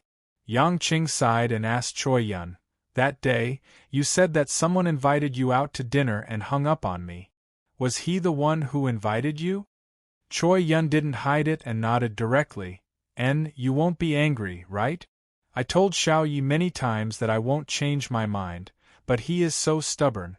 Xiao Yi is a good person, so I can't be unreasonable. Choi Yun was also a straightforward person. In front of Xiao Yi, she explained her thoughts again. Xiao Ye's eyes flashed a trace of gloominess, and he smiled bitterly. Yonyan, I have always liked your straightforwardness and unpretentiousness, but it really makes me sad when you say that. I have always been curious about what kind of man can make Yonyan like, and I even doubt the existence of Mr. Yang. Now it seems that it will be difficult for me to succeed. Yang Qing suddenly didn't hate this guy so much. He smiled and said, It's not difficult, it's impossible to succeed, but I appreciate your frankness. As for you asking Yonyan to pretend to be your girlfriend and help you find evidence against Lei Jingfu, I won't allow it to happen again. Even if I want to help you, I have to do it through other means, not by pretending to be your girlfriend. Choi Yun pursed her lips and smiled. What's wrong, are you jealous? Yang Qing raised his eyebrows. Yes, I'm jealous.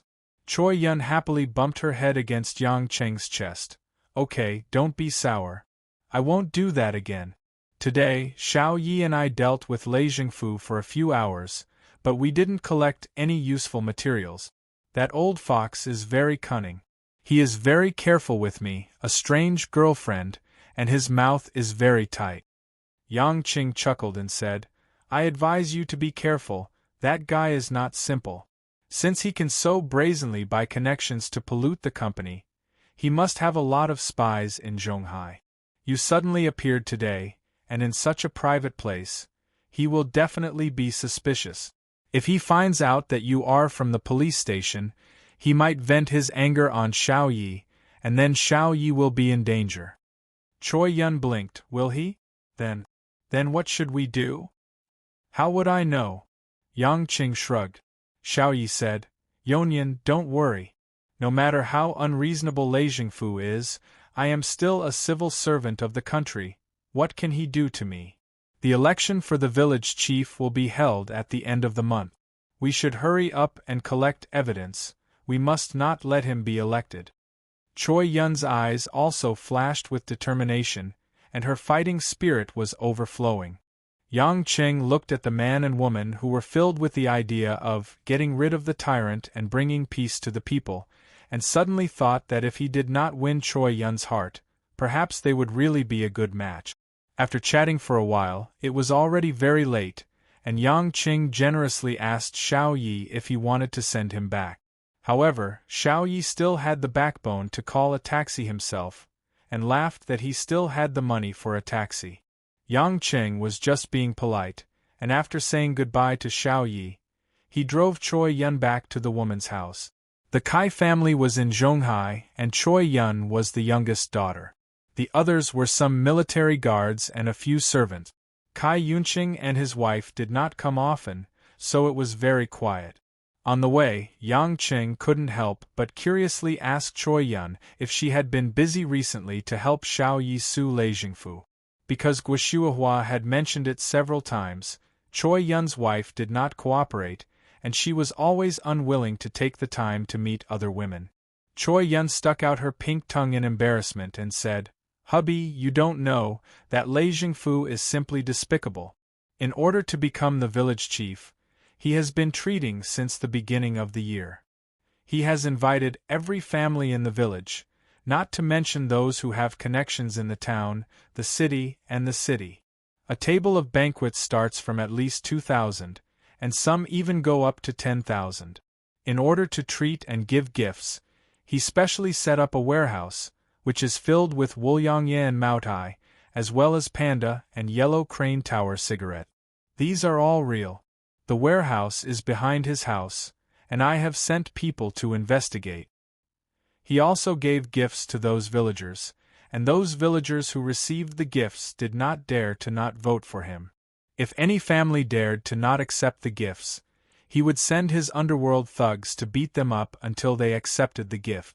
In this way, Those villagers would become the ones who received the gifts, and they would not dare to report him. In the end, everyone admitted it. Xiao Ye's father refused to accept the gifts, and he was beaten to the point of accepting them. Xiao Yi only found out later when he returned home, but he did not have the ability to sue Lei Jingfu, so he asked me for help. Just these treats and gifts alone cost him a few million a year. But the reason why he spent so much is that once he becomes the village chief, he won't even need a year.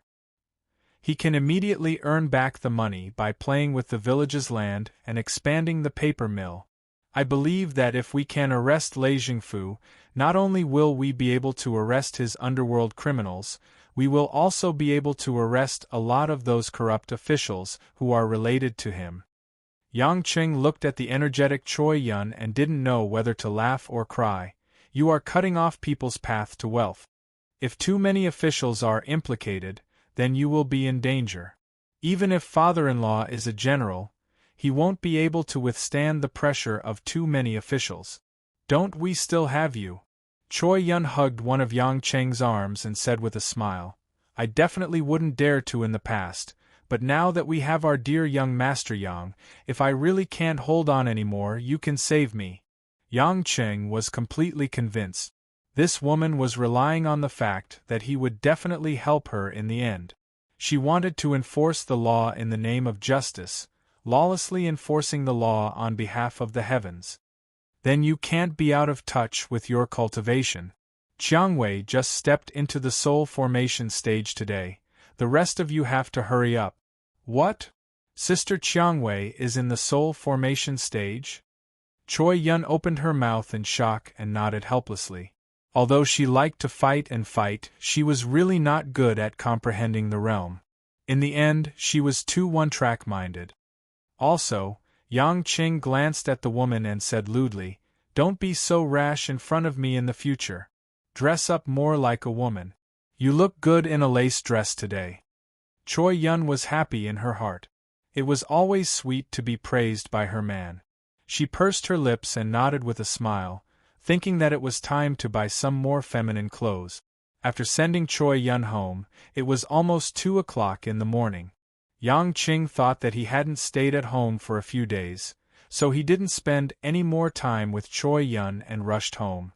But as soon as he got home, Yang Qing, who thought that the lights in the house would be completely dark, found that the lights in the house were still brightly lit. Chapter 1157. If it was a normal day, Guoshuahua, Mother Wang, and the others would have gone to bed early. After all, they were already 50 years old. Lin Ruoshi had to coax Lan Lan to sleep, so she didn't often work until late at night like before. But tonight, it seemed that the house was still very lively. In the entire luxurious housing area, only their house was lit up. Yang Qing pushed the door open and entered. With his extremely good hearing, he quickly heard the voices of the women coming out from the side hall. Anshin, don't go back on your word. If you hit it out, then hit it out. I'll touch it. Lin Ruoshi shouted in a clear and powerful voice. Sister Ruoshi, you. Just let me go this time. Anshin begged. I'll let you go this time. Obediently give me the tiles. Oh, Ruoshi, it's already so late.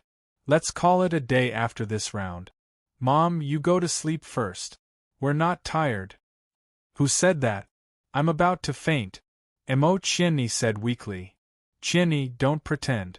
You've been cultivating for so long, how could you be tired in such a short amount of time? My little aunt, please be merciful. My mother has already called to urge me to go back. She has never been like this. The women chatted in different voices, accompanied by the pa-pa sound of the mahjong tiles hitting each other. Yang Cheng's face was stiff as he tiptoed to the door of the side hall. In the side hall, Lin Ruoshi's face was glowing as she focused on drawing and playing cards.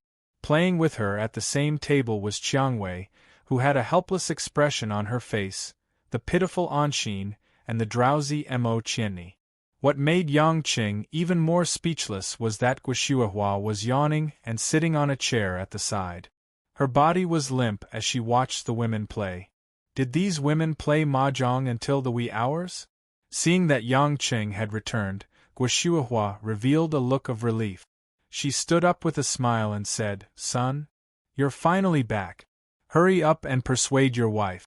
She has dragged us to play mahjong for more than 10 hours. Anshin pouted and nodded. "Yes, dear, please persuade Sister Ruashi. I've lost more than 8 million and 2 villas." "What?" Yang Qing was stunned. "How many cards did you play?" "Starting from 2,000, a big one is worth hundreds of thousands. If Yonyan was here, she would definitely arrest us as gamblers." Emo Qianni rolled her eyes. Yang Cheng's forehead was sweating, and he smiled embarrassedly. "What a good mood. What, Ruashi, you're really something. Why are you playing so big? It's already so late, let Anshin and the others go back." Lin Ruashi snorted lightly and said, "What are you afraid of? Isn't this money just for show? Do you really think I can ask Anshin for 8 million? Just give me a few million as a gesture." "That's what you said." Emo Qianni hurriedly said, "I don't have that much money to lose. I lost more than 2 million, so let's forget about it." "That won't do," Lin Ruashi argued. "Qianni, you can't not say anything at all. If you lose, you lose. Just give me a tenth. If you don't want to spend your own money, then ask that bad guy. He has too much money to spend anyway." Lin Ruashi even pouted at Yang Qing as she spoke. Yang Qing sucked in a breath of cold air and said in confusion, "Why does it sound like Ruashi is the only one who won? You all lost?" Guoshuahua smiled bitterly and said, "Isn't that so? Only Qiangwei lost a little less, tens of thousands of yuan. Anshin has a stone brain. She will lose every bet she makes when she plays mahjong. Ruashi just learned it today, but I don't know why, but she's like an old fox when she's playing. Whatever cards we want, she won't give it to us. Her own cards are mixed, and we can't even guess what she's going to do. She's silently plotting against us." Emo Qianni also said in annoyance, "If I knew earlier, I wouldn't have pulled Ruashi to play. Playing mahjong has turned into doing business. Even if all my brain cells die, I still wouldn't be able to beat her. I even want to die." Lin Ruashi said happily, "It's too late. Who told you to make me sit down and play? So playing mahjong is so simple. In the future, when you guys play, you must call me along." As she said this, Lin Ruashi's face was beaming with happiness, and she was smiling sweetly. After listening to Guoshuahua's explanation of the situation, Yang Qing finally understood the gist of it. Turned out that after Yang Qing left in the afternoon, Emo Qianni taught Lin Ruashi how to play mahjong. At first, Emo Qianni's original intention was to make the relationship between Lin Ruashi and the other sisters more harmonious, but the result made the girls complain incessantly.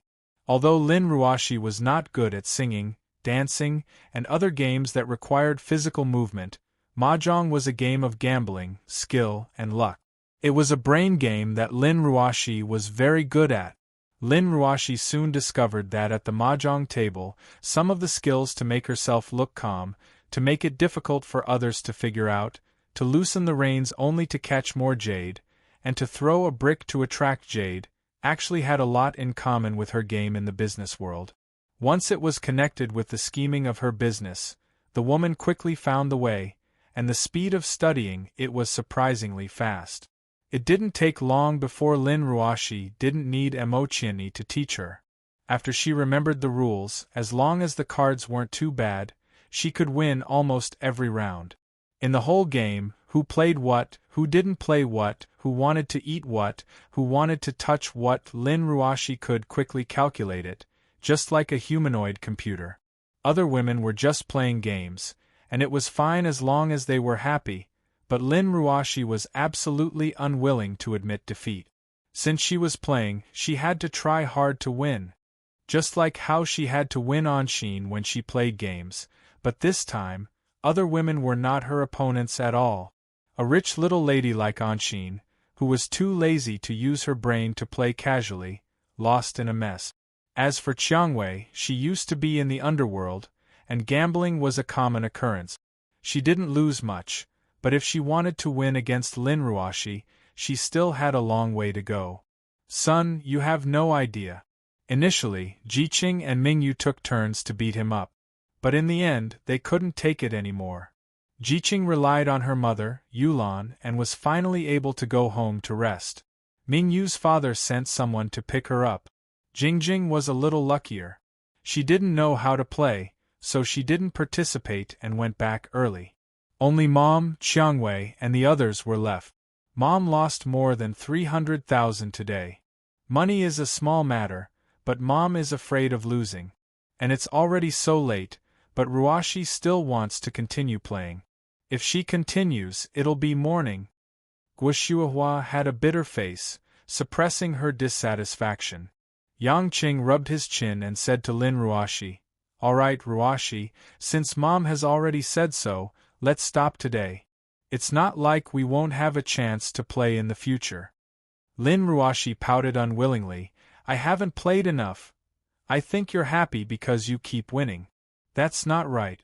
You're building your happiness on other people's pain." Yang Qing advised, "Listen to me, go upstairs and sleep. As a mother, how can you gamble all night?" Seeing that everyone was looking at her so eagerly, Lin Ruashi could only put down the cards in her hand. "All right, then let's call it a day. We'll come back another day." The women finally breathed a sigh of relief, especially Anshin, who was so tired that she almost turned into a puddle of water. Yang Qing sent Qiangwei and the other women out. Before leaving, Mo Qianni whispered to him, "Hubby, tell Ruashi not to play mahjong as if it's a business against a competitor. It's so hurtful. We were all letting Mom win on purpose so that Mom could win more and make Mom happier. Once Ruashi started playing, Mom kept losing. Mom didn't say it, but she was unhappy in her heart. Mom likes playing mahjong very much. She can't always hide from Ruashi in the future, right?" Yang Qing squeezed the woman's hand and smiled. "You're really careful. No wonder Mom likes you so much." Mo Qianni rolled her eyes at him.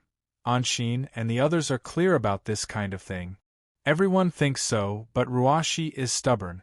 She doesn't admit defeat to her mother-in-law and wants to fight to the end. Why bother?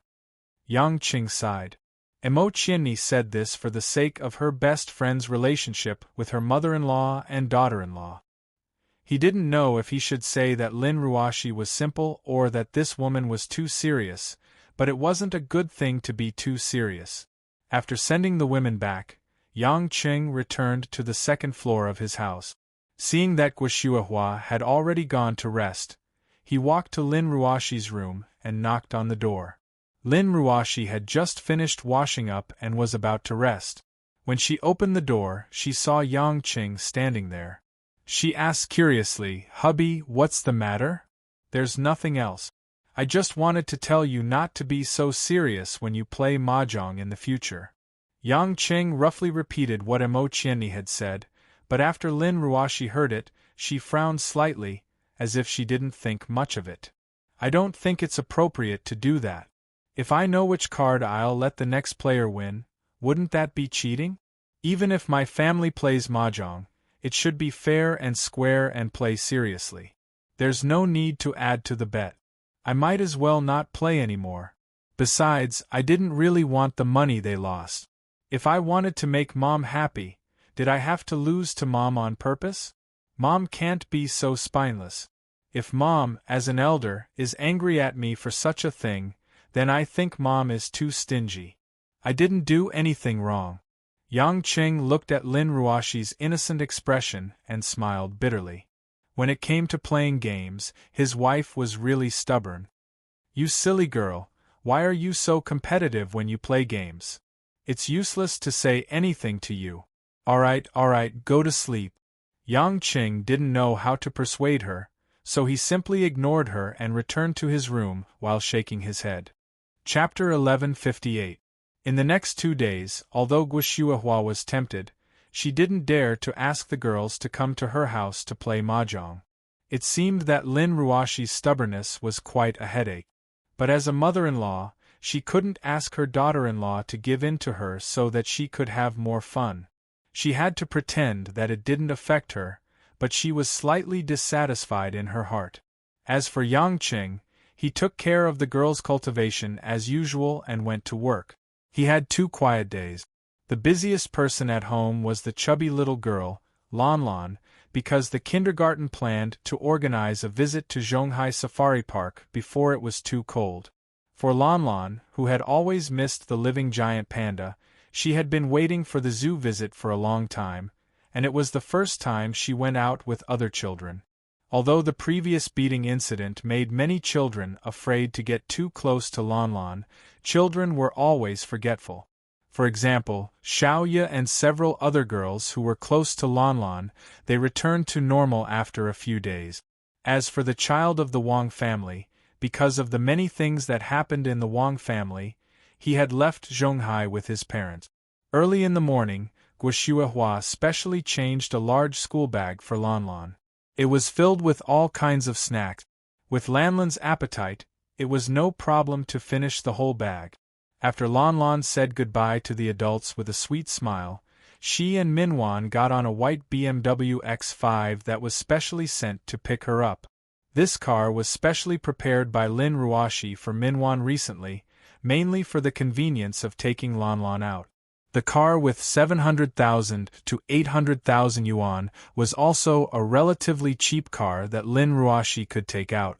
Minwan took the time to get a driver's license and immediately drove a car that was expensive in the eyes of ordinary people. She was also afraid, but then Yang Qing said, "What are you afraid of with Lan Lan?" Minwan was relieved. Lan Lan was not an ordinary child. Even if something happened while driving, it would never be the child who was injured. Although it was strange, in the end, when the two were together, it was more like Lan Lan protecting her, the nanny. On the way to the kindergarten, Lan Lan sat in the back seat and kept urging Minwan, "Aunt Minwan, drive faster. Hurry up. Lan Lan wants to go to the zoo." Minwan didn't know whether to laugh or cry. "My little ancestor, the bus to the kindergarten is waiting at the entrance. It won't leave until it's time. It's no use for us to go to the kindergarten early." Lan Lan didn't care so much, but she was very eager and kept urging to speed up.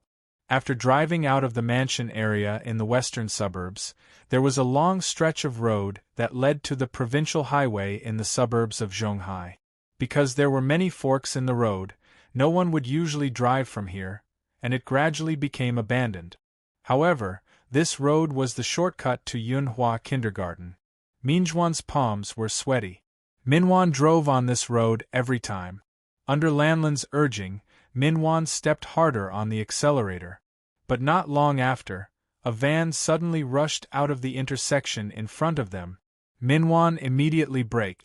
This intersection was obviously meant to let the vehicles on the main road go first, but the van didn't seem to follow the traffic rules at all. It came out just like that. Honk honk. Minwan honked, but the van still stopped in the middle of the road.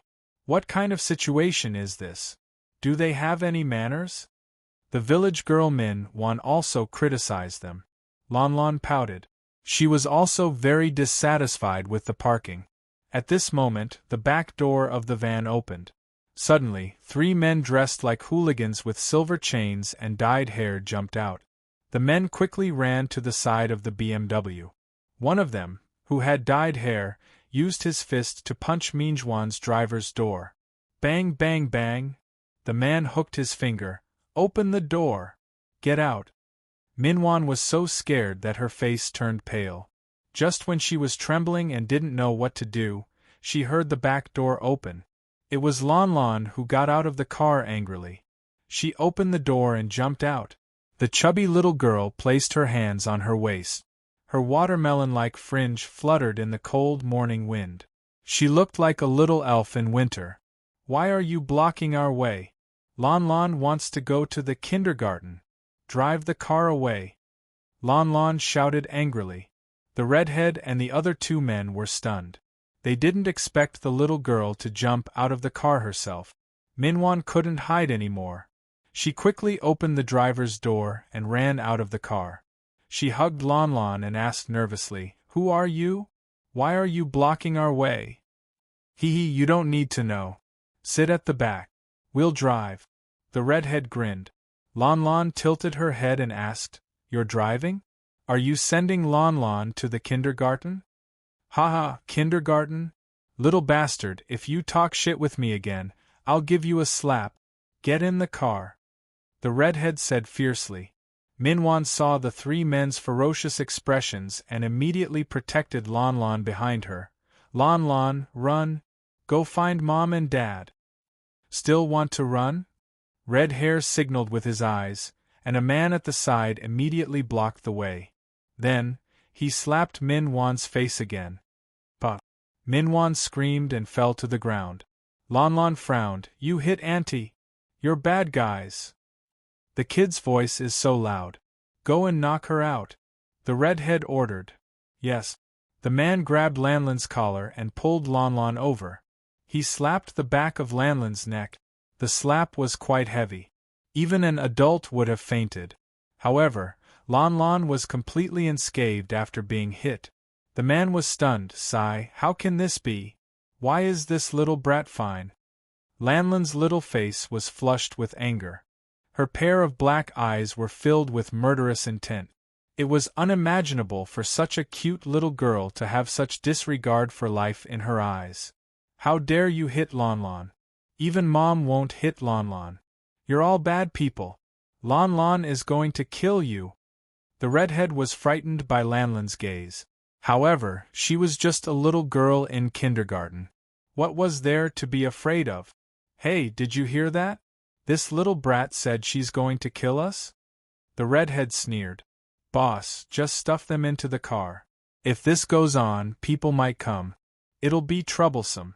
The boss is still waiting for hostages, the other man said. The redhead nodded. Stuff the big and small ones into the car and drive away. Yes. After the two men responded, they immediately turned around to grab them. However, before their hands touched Lon Lon moved first. The chubby little girl's speed was as fast as lightning.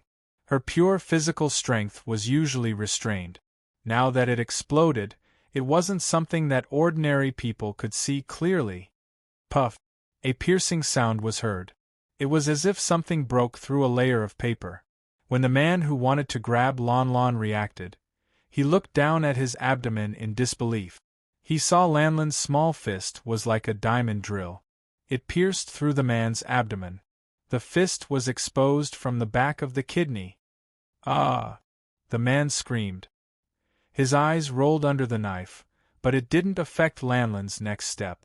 The little girl's two round legs kicked the ground. Her body was like a small cannonball. She jumped up and her left hand hooked onto the other man's head. Crack! Another crisp sound. The man's head was dislocated and turned 180 degrees. Half of his head was dented, and his neck was broken. The redhead saw that his two men were dead in 3 to 4 seconds. He suddenly had the urge to pee. His legs trembled and he didn't dare to move. Lon Lon didn't have the slightest intention to restrain herself. She walked in front of the redhead and lifted her leg to kick him. Ah! The redhead's calf was swept by Lanlin's kick. The sound of his calf bone breaking could be heard. Minwan wanted to stop Lon Lon, but it was too late. By the time she realized what was going on, the three men who wanted to kidnap her had already been killed by Lon Lon. Not far away, the only driver in the van saw that his three companions had been strangely disabled by a little girl. He was so frightened that he quickly turned the van around, stepped on the accelerator, and fled. He didn't dare to stay for a second longer. Minwan couldn't care less. She looked at the blood flowing on the road and rushed forward. She carried the unhappy Lon Lon and placed her in the car. Lon Lon, be good. Sit down and wait for Auntie's call. Minwan knew that she couldn't make the decision. It was obvious that someone was here to kidnap Lon Lon. She had to inform Yang Cheng and Lin Ruoshi as soon as possible. Thus, she took out her phone and made a call. Lon Lon pouted and nodded. She then looked at the digital clock in the car with a wronged expression. Lon Lon didn't have the mood to care about the bloody mess on her body and the 2 dead and 1 injured kidnappers on the ground. At this moment, because it was still early, Yang Qing and Lin Ruoxi were sitting on the sofa with Guo and Mother Wang, watching the morning news.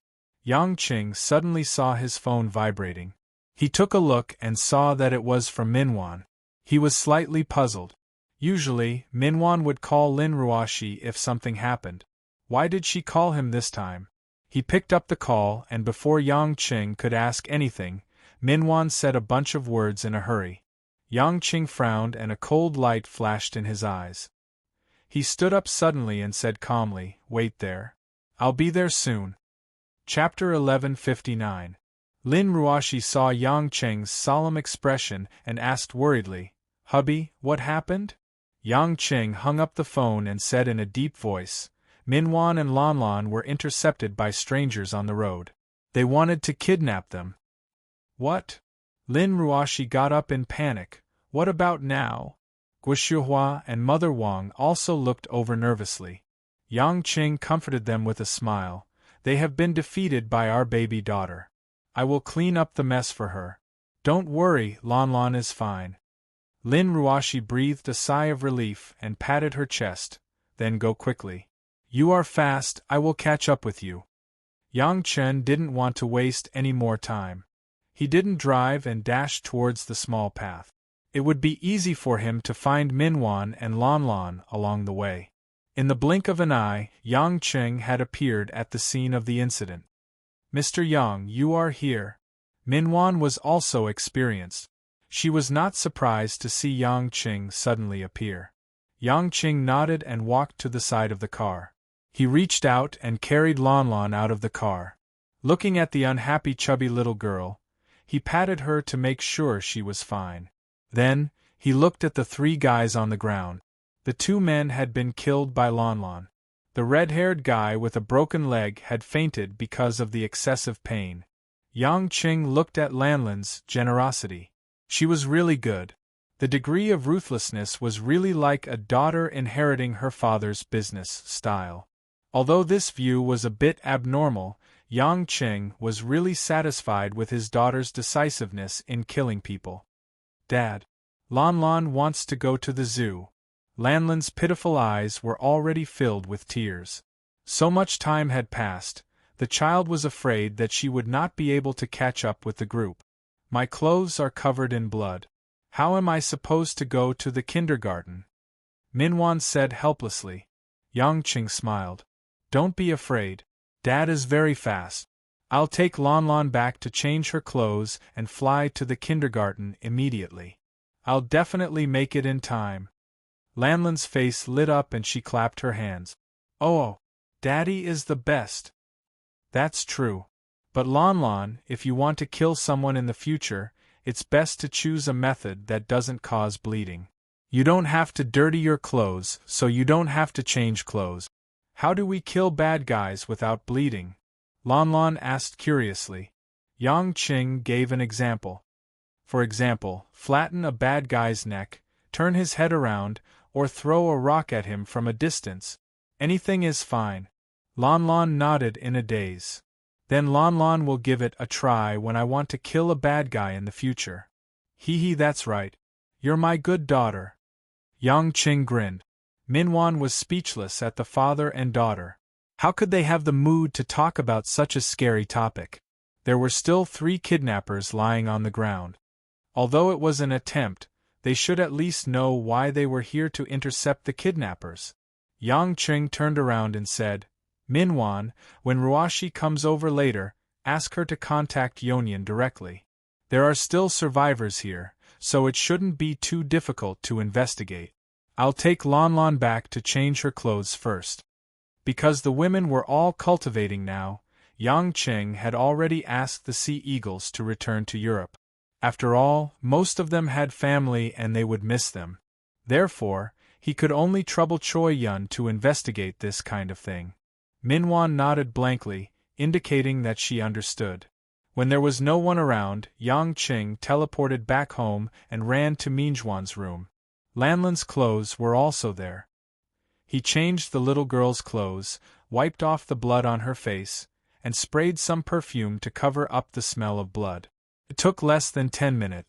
In the next moment, Yang Qing had already moved to the rooftop of Yunhua Kindergarten with Lan Lan in his arms. This way, he would not appear out of the blue and be seen by others. After opening the door of the rooftop, Yang Qing sent Lan Lan downstairs just in time. Lan Lan was not affected by the murder at all. Instead, she felt that this morning was particularly exciting. Before leaving, she even begged Yang Qing to bring her to fly more often in the future. How could Yang Qing listen to her? He patted the chubby little girl's butt and asked her to hurry to the classroom to meet the other children. Then, he quietly returned home. Lin Ruoshi had already followed Yang Qing's instructions and asked Choi Yun to send police officers to the scene to deal with it. The two men were already dead. After the remaining red-haired man was arrested, he was sent to the hospital. His broken leg was slightly treated, and the follow-up treatment was postponed. Although Lan Lan killed someone, she was still a child after all, and it was self-defense, so it was not a big deal at all. Choi Yun was naturally very dissatisfied that her goddaughter was almost kidnapped. After asking someone to quickly find out the information of several kidnappers, the ward directly became the interrogation room of the police station. Yang Qing and Lin Ruoshi stood together in the ward. He was not in the mood to go to work. No matter what, he had to get rid of the mastermind behind the scenes who dared to kill his daughter. You don't have to hide in front of me. We have already found out that you are a member of the previously disbanded Dongxing Society. Meng Jun, your two subordinates, Ah Zhe and Wang Fei, also have many records of going to the police station.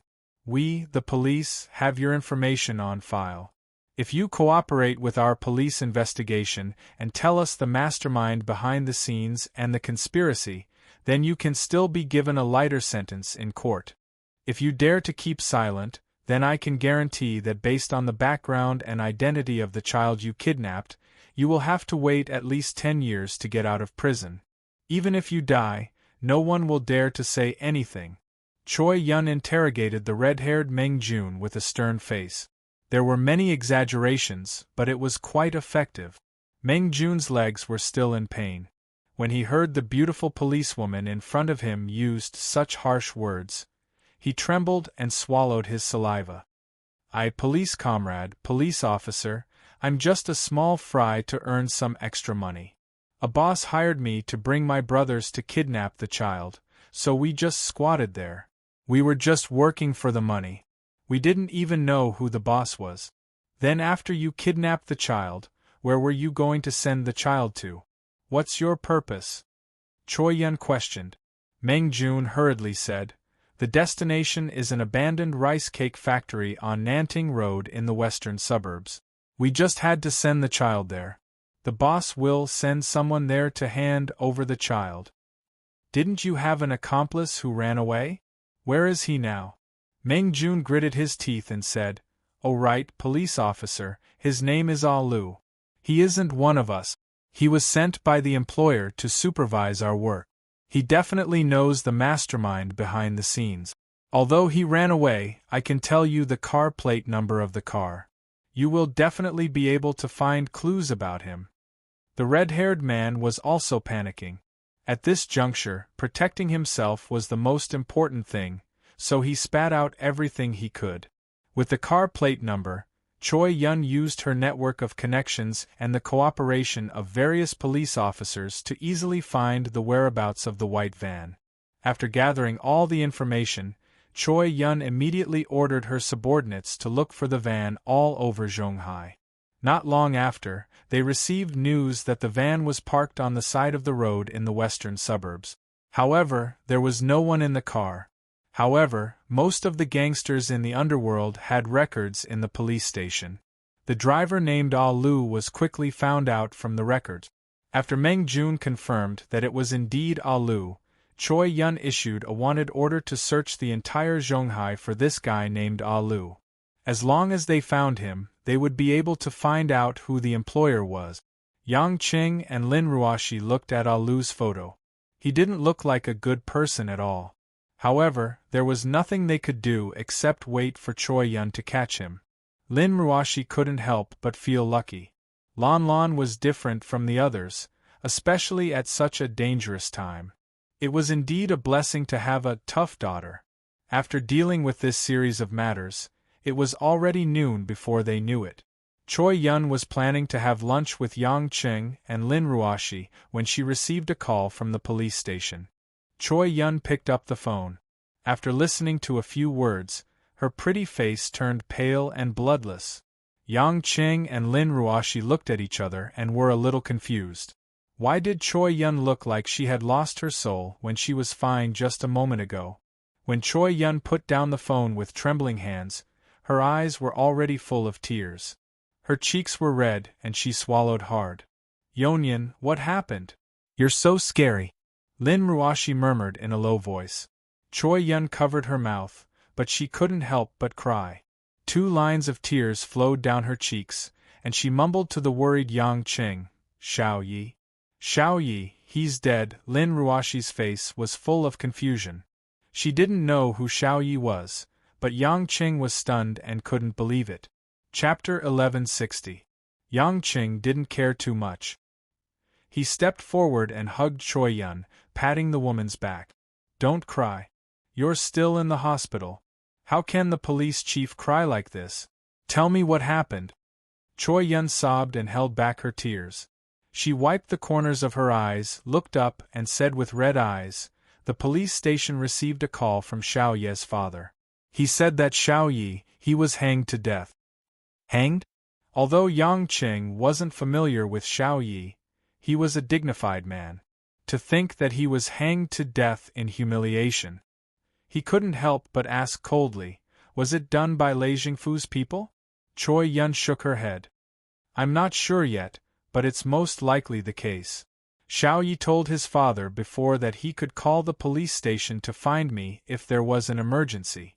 I didn't expect it would be like this. As she spoke, Choi Yun wiped her face and said seriously, no, I have to go to Xiao Ye's house immediately. Yang Qing saw that Choi Yun was emotionally unstable. He frowned and said to Lin Ruashi, Ruashi, you go to the company first. I'll go with Yonyan. Although Lin Ruashi didn't know what exactly happened, the death of a person was always a big deal. She didn't ask much. She comfortingly patted Choi Yun's back and left first. Choi Yun looked at Yang Qing gratefully. When her heart was grieving, having a man by her side made her feel much more on sheen. The two left the hospital, and Choi Yun drove her police car directly to Dawang Village in Lushan Town. Dawang Village was less than an hour away from Zhonghai. It was also because many sections of the road were provincial roads, so they couldn't drive very fast. There was a river flowing through the entire village, and there were many ponds for breeding mussels and catfish. In the past 2 years, because Lei Jingfu had built a paper mill and developed stone and iron mines, the pollution of the village had become increasingly serious. Many fish ponds had been abandoned, and many crops could not grow on the land. The villagers worked in Lei Jingfu's paper mill, and many young people went to Zhonghai City to work. The whole village was mostly old people and farm women. Xiao Ye's house was on the side of the asphalt road at the entrance of the village. At this time, there were dozens of villagers standing at the gate of Zhao's house, discussing something. There were also women and children crying. When Yang Qing and Choi Yun arrived together, there were already 2 cars from the Lushan Town Police Station at the entrance. A few police officers saw another police car from Zhonghai City. It looked a little familiar. When they looked again, they saw the beautiful female police officer who got out of the car. They were immediately puzzled.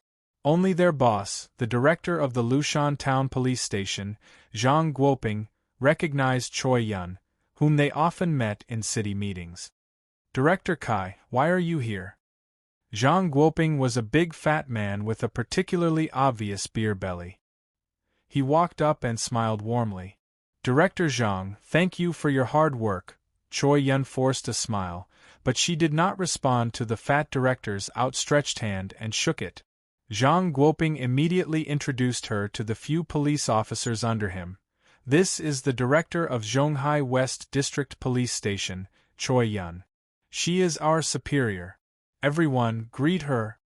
The few police officers were a little surprised that such a young and beautiful woman would be a city leader, but they still greeted her one by one, not daring to be negligent. Speaking of which, most of the police officers were just trying to make a living.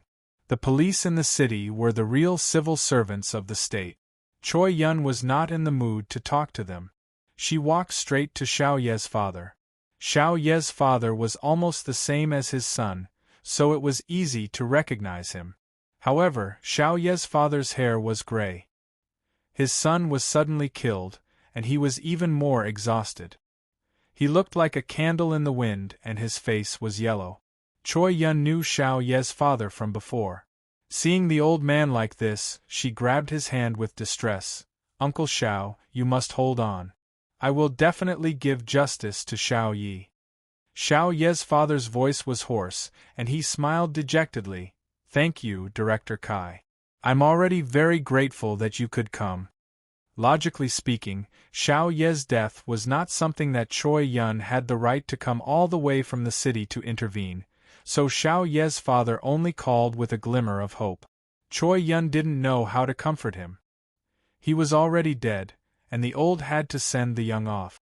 No matter what, it was all empty. Find the murderer. Punish the murderer. Choi Yun's eyes were firm. She suddenly turned to Zhang Guoping and asked, Director Zhang, what's the specific situation of the case? How's the investigation going? Zhang Guoping smiled apologetically and said, Director Kai, Director Xiao was found hanging on the balcony of his house by a passing villager this morning. There were no signs of a fight at the scene. From all the signs, it doesn't look like a homicide, but more like a suicide. Nonsense. How could my son commit suicide? Xiao Ye's father suddenly shouted angrily. It must be Lei Jingfu who sent his men to kill my son last night. Didn't he want my family to vote for him to be the village chief? He killed my son for a vote. Why don't you police arrest him immediately? The surrounding villagers all looked sad and indignant. Everyone had actually guessed so, but they didn't dare to say anything. After all, Xiao Yi was a child who grew up in Dawang village. Most of the people present were his uncles and aunt. Seeing their nephew killed just like that, the villagers were incomparably sad. Zhang Guoping frowned unhappily and said, Xiao Jinzhen, we need evidence when we handle cases. There are no signs of a fight at the scene. Don't tell me that Director Xiao, a man who graduated from the police academy, doesn't have any means of self-defense? Yang Qing, who had been watching from the side, interrupted and asked, Then you said that he committed suicide. Did you find a motive? Who are you? Zhang Guoping didn't pay much attention to Yang Qing just now. He only thought that Yang Qing was a plainclothes follower of Choi Yun, but now it didn't seem like it.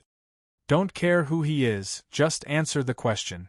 Choi Yun looked at Zhang Guoping coldly.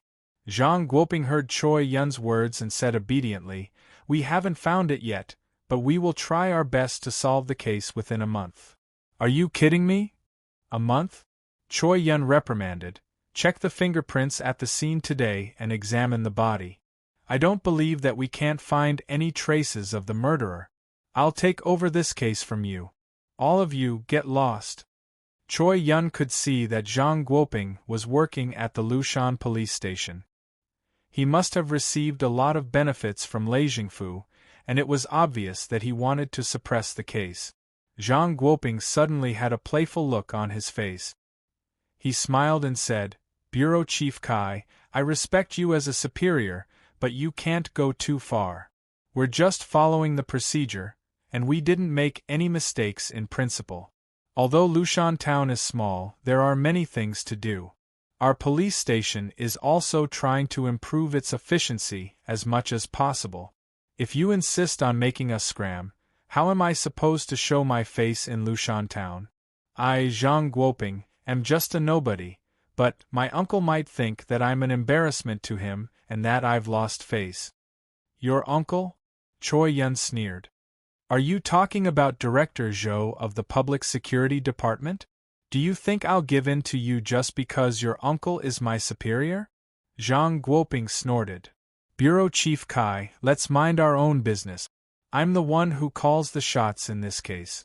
Zhang Guoping, you have an uncle who's the director of the Public Security Department, but you can only be a police station chief in a small town. Do you know why?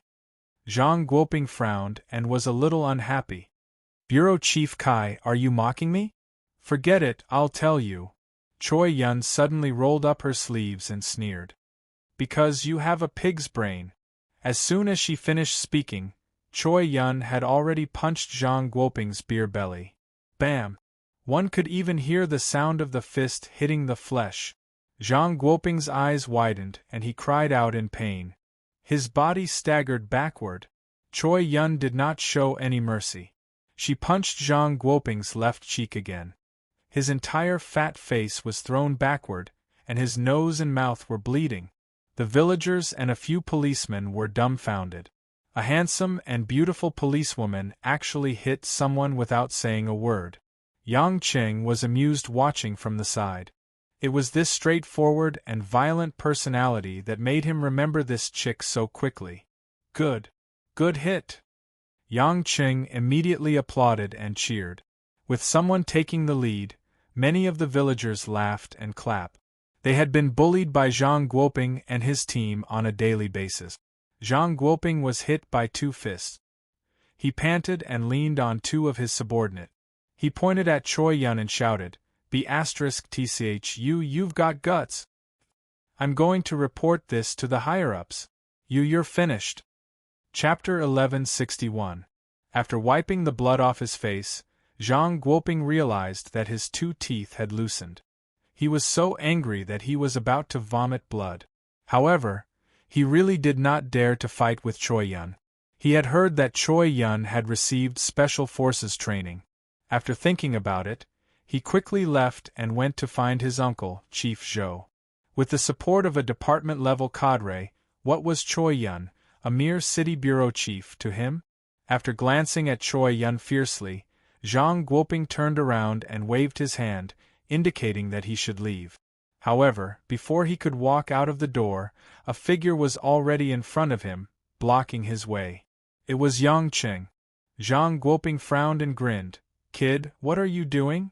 Yang Qing said with an indifferent expression, "You called my woman a stinky B***tch.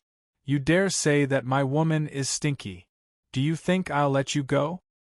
"What, you want to attack a police officer?" Zhang Guoping shouted in a hoarse voice. Yang Qing sighed. At the moment he shook his head. He kicked straight between Zhang Guoping's legs. Out. After a miserable cry, Zhang Guoping's mouth was wide open. His eyes were about to pop out.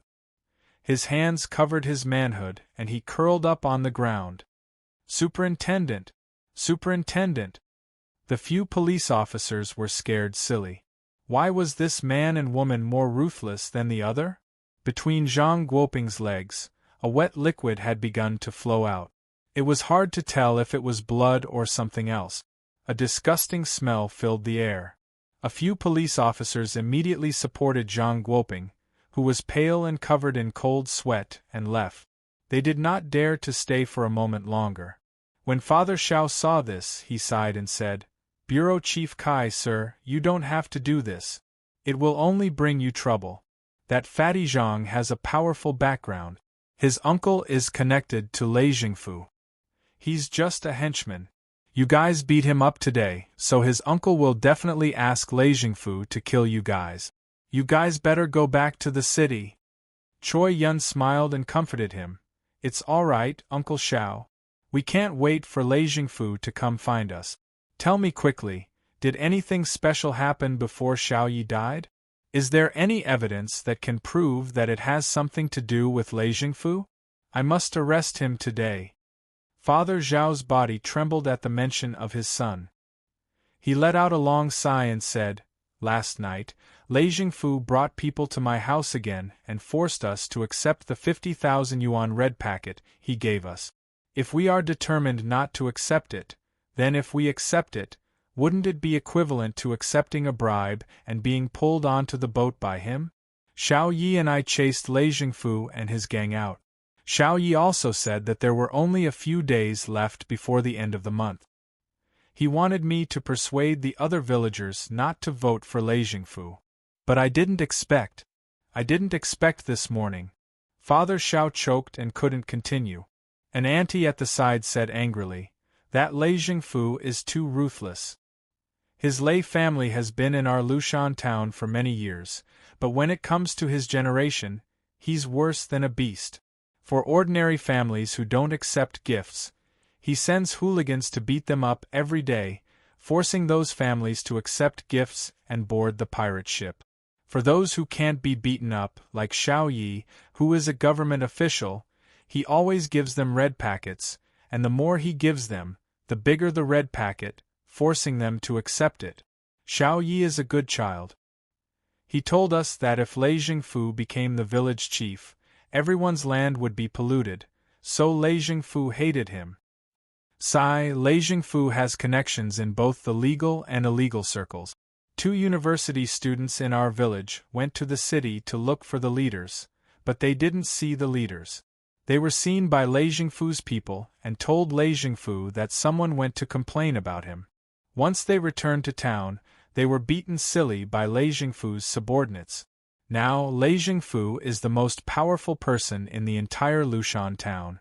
No one dares to provoke him. Xiao Yi has guts, but he can't beat him. What a pity for Xiao Yi. He wants the villagers to know that if they don't vote for him, they will die, an old man said angrily. After hearing this, Choi Yun's face was as cold as ice. She asked everyone, "Xiao Yi, where is he now?" Father Xiao said in a low voice, "He was sent to the town hospital."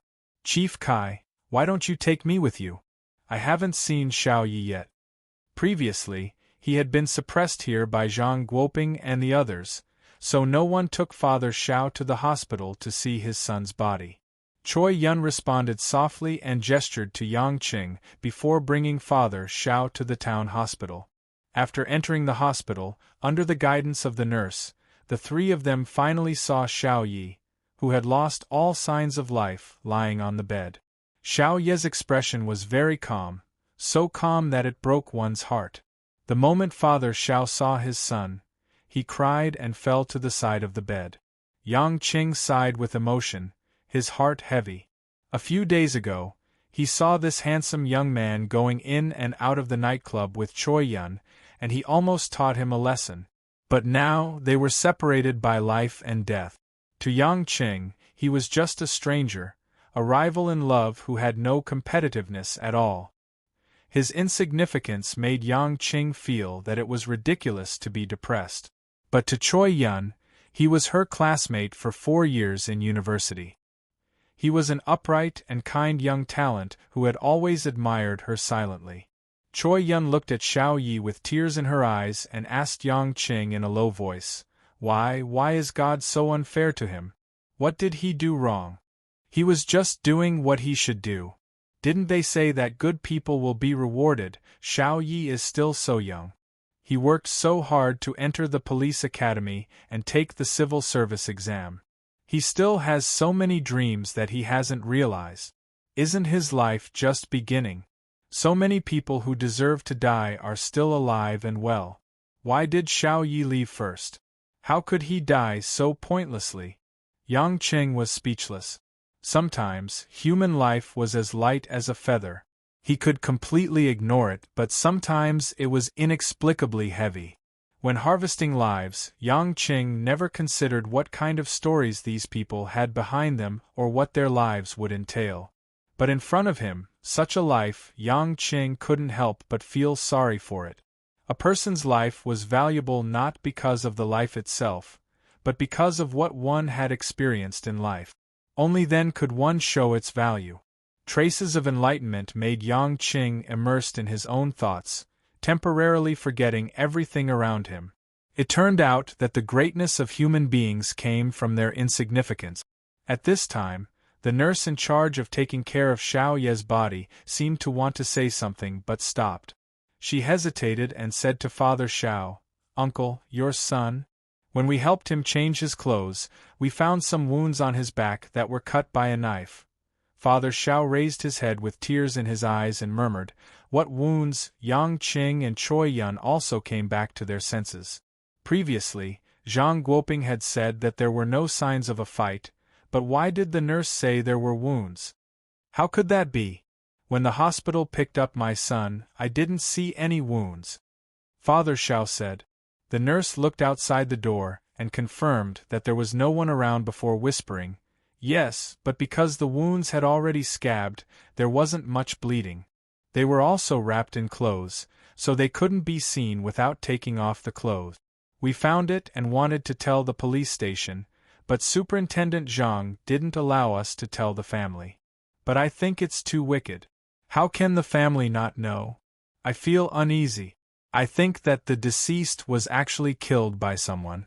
Someone wrote words on his back with a knife." "What?" Choi Yun exclaimed. Yang Qing narrowed his eyes and walked forward. Ignoring the nurse's objections, he directly lifted Xiao Ye's body and lifted the clothes on his back. When Xiao Ye's back, which was full of wounds, appeared, Father Shao and Choi Yun were stunned as if they had been struck by lightning.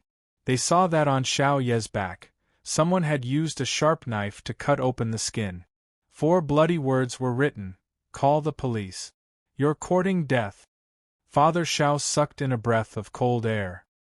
His eyes rolled back and he fainted immediately. It was obvious that he was furious. "Uncle Shao!" Choi Yun exclaimed. Her lips were pale as she helped the nurse support Father Shao. The nurse quickly called the medical staff and sent Father Shao for treatment. Choi Yun looked at Xiao Ye's body in a daze. "So, I killed him. How could I be so stupid?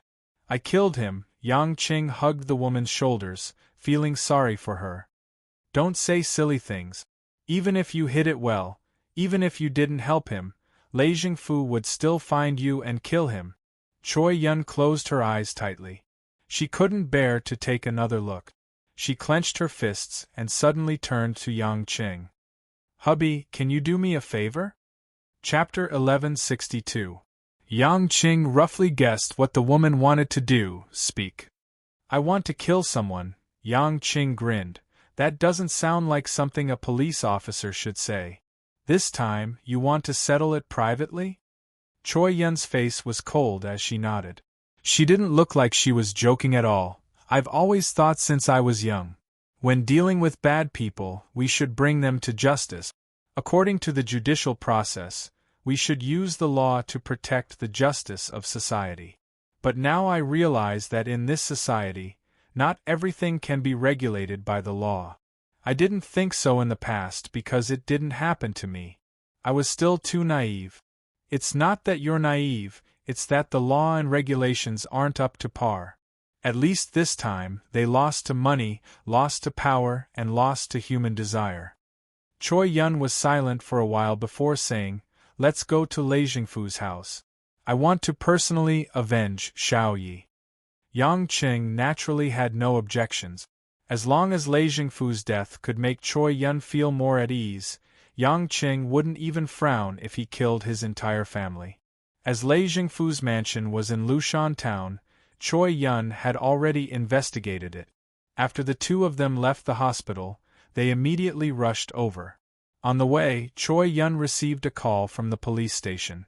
After receiving the call, she hung up the phone without saying much. Yang Qing looked at Choi Yun's frosty face and couldn't help but laugh. Was it that Zhang Guoping's uncle? "Yes," Choi Yun said as she drove, "that Zhou Jidong relied on his position as the head of the Public Security Department to get his wife into the Zhonghai branch of the Agricultural Bank of China. He embezzled a lot of money every year. I can't stand him anymore." "Then ignore him. Let him say whatever he wants. If he dares to do anything to you, I'll take his life." Yang Qing laughed lightly. Choi Yun looked at the man beside her affectionately and finally smiled. "I can finally understand why you can still be so happy after experiencing so much pain that ordinary people can't bear. You really can simplify everything. You kill people you don't like, right? Don't make it sound so unprofessional. Not everyone can kill someone. If I kill someone, others can't do anything to me. That's the fundamental difference. So, I followed a good man, Choi Yun couldn't help but tease. You just found out. Yang Qing smiled bitterly. The two of them chatted and laughed, finally alleviating the heavy atmosphere. Not long after, they arrived at Lei Jingfu's residence. Lei Jingfu's house was built with his own money. It was a 5-story building with hundreds of bungalows. Although it didn't look like much, it was built with a lot of money. A whole 2 mu of land belonged to the Lei family. Just the garden and the parking lot outside alone cost a lot. Lei Jingfu did a lot of bad things on a daily basis. Naturally, his family wasn't the only one at home. His underlings were also on duty 24/7. As soon as someone saw Choi Yun's police car entering the parking lot, more than 20 ferocious thugs immediately rushed out. There were even 2 people with wolf dogs. They didn't seem to be welcoming at all. Yang Cheng and Choi Yun got out of the car and walked straight to the main entrance. At this moment, Lei Jingfu's younger brother, Lei Heng, who they met before, walked out with a few of his underlings. When he saw Yang Cheng and Choi Yun, he was slightly stunned. Then, Lei Heng laughed sinisterly. I was wondering who it was. Why does she look so familiar? Yo, isn't this Director Zhao's girlfriend, Xiao Yan? Why are you wearing a uniform today? What are you pretending for? Didn't you guys find out that I'm a police officer a long time ago? Choi Yun sneered coldly. I don't understand.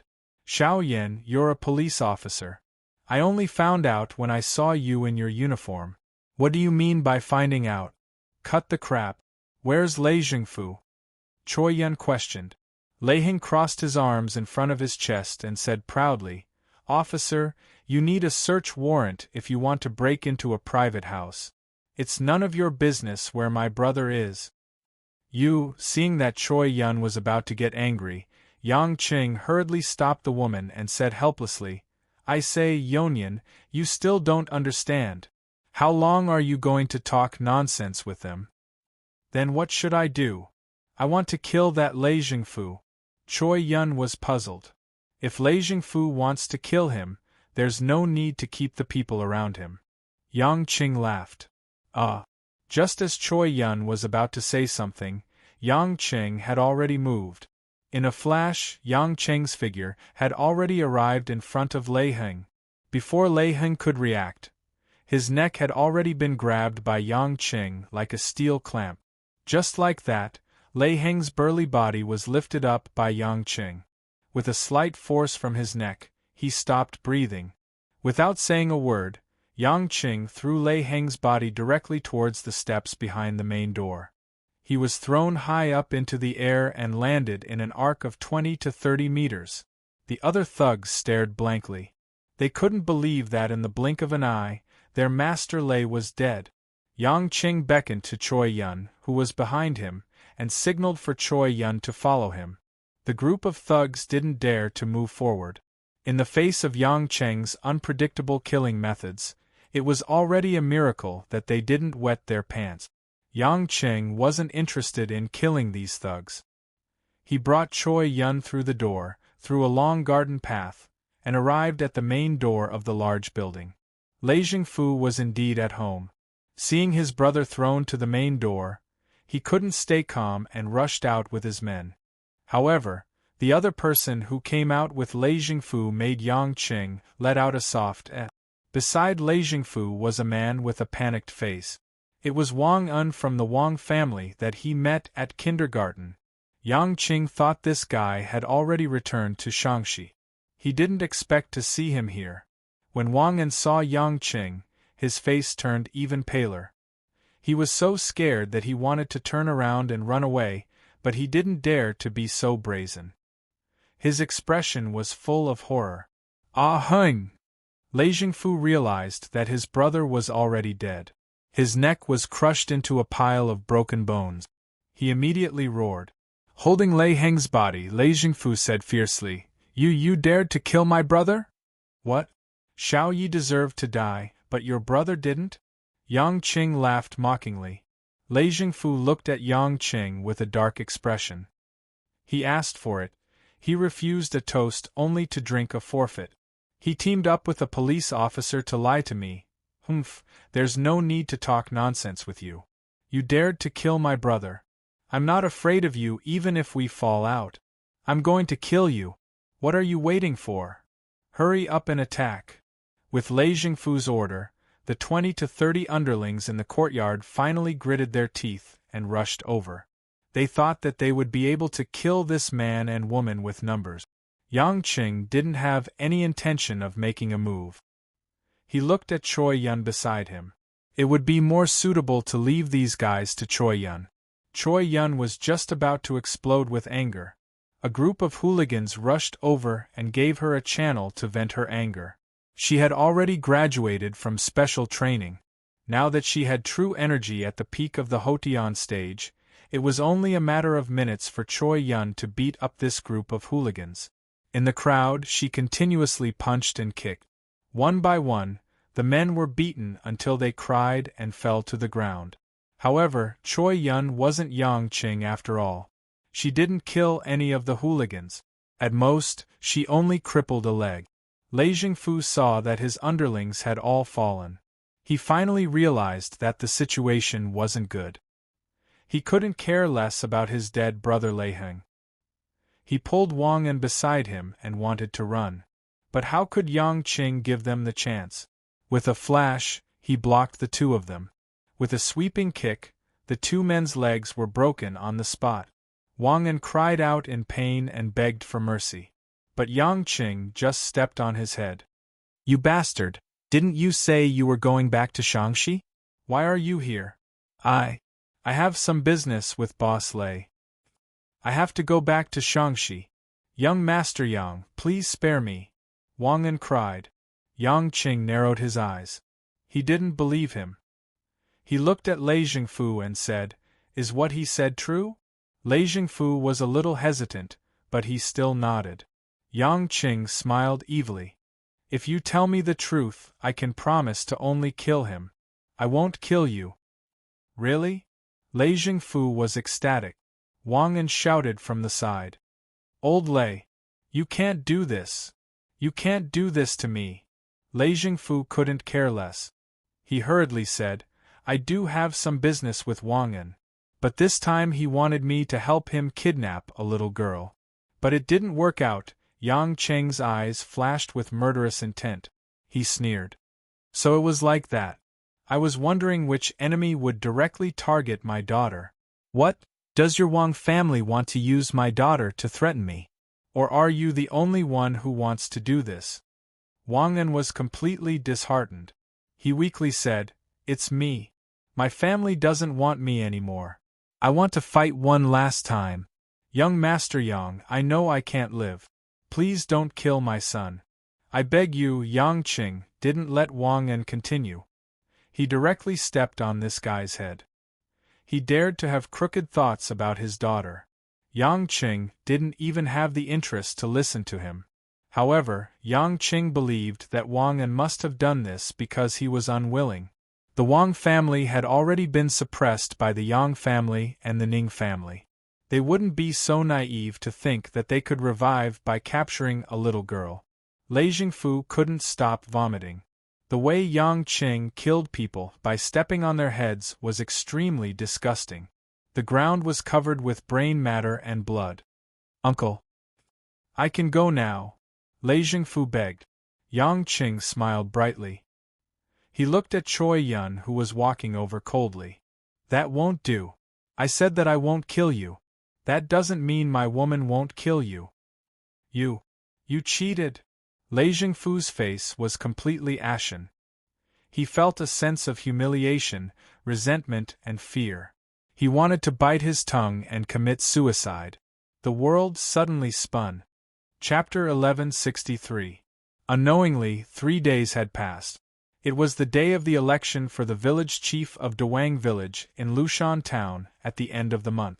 The only popular candidate, Lei Jingfu, was not selected because of his sudden death at home. The villagers spontaneously elected the old village chief of the previous term to continue his re-election. The villagers were not very clear about what had happened. There were many different opinions, but Lei Jingfu's death could be said to be very gratifying. The higher-ups sent people to investigate.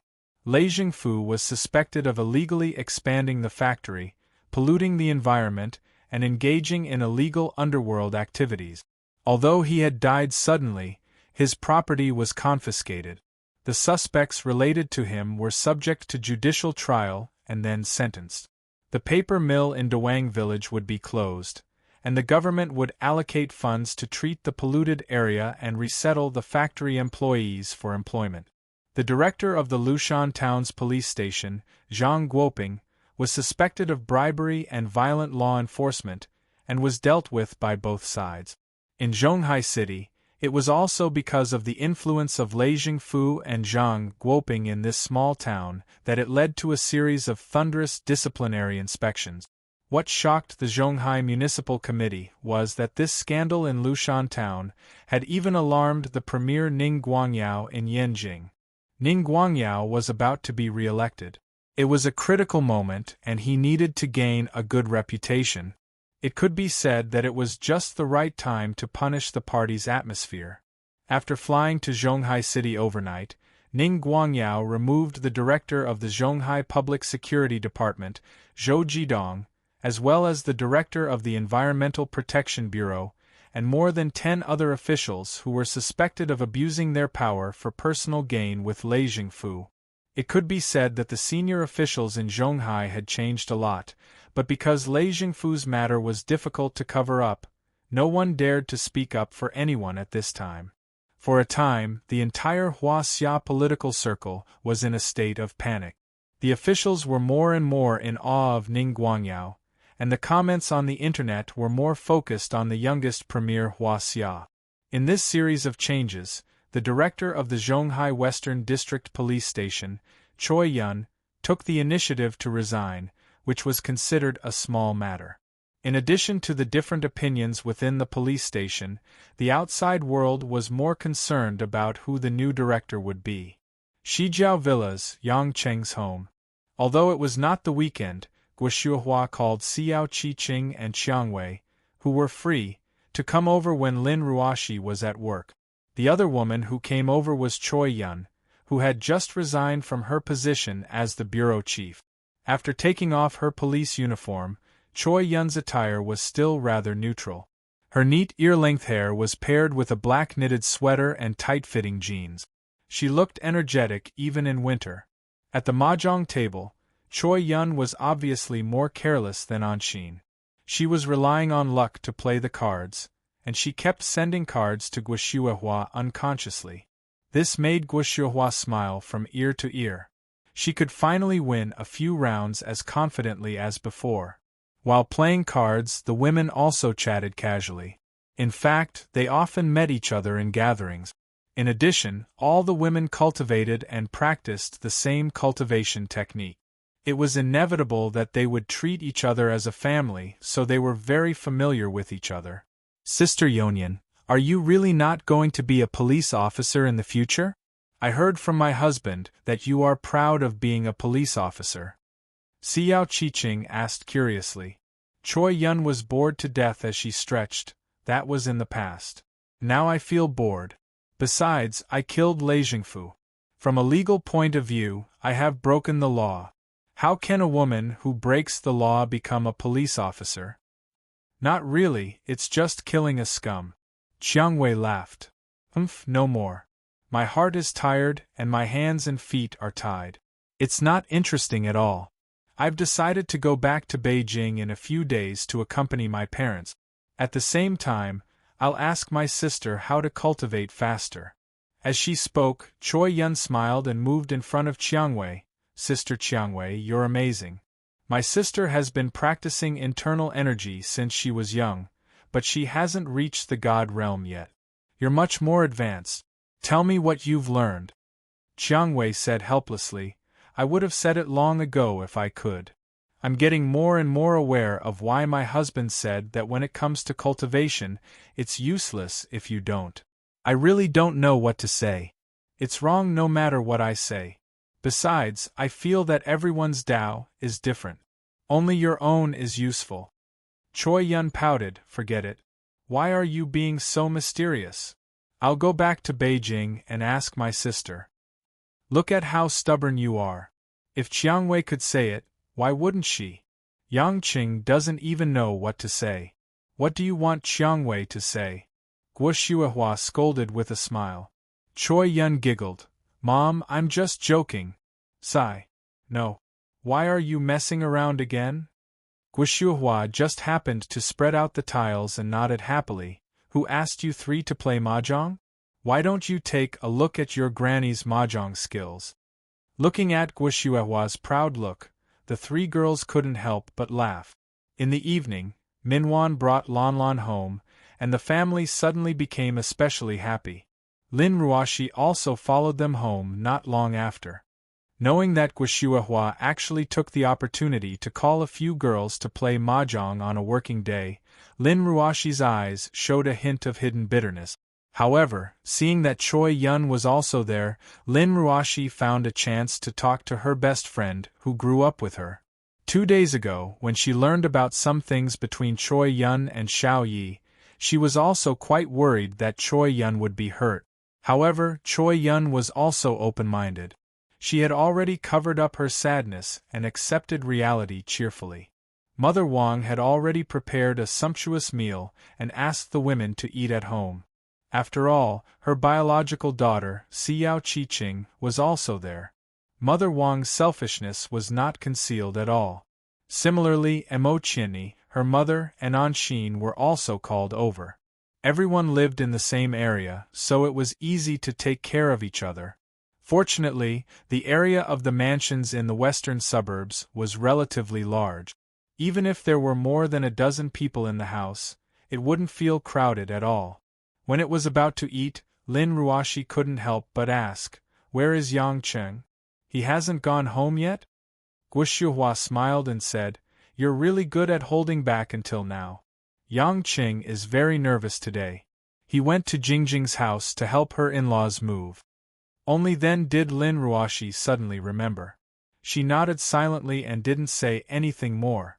After Li Jingjing came back, she gradually persuaded Old Li and his wife at home.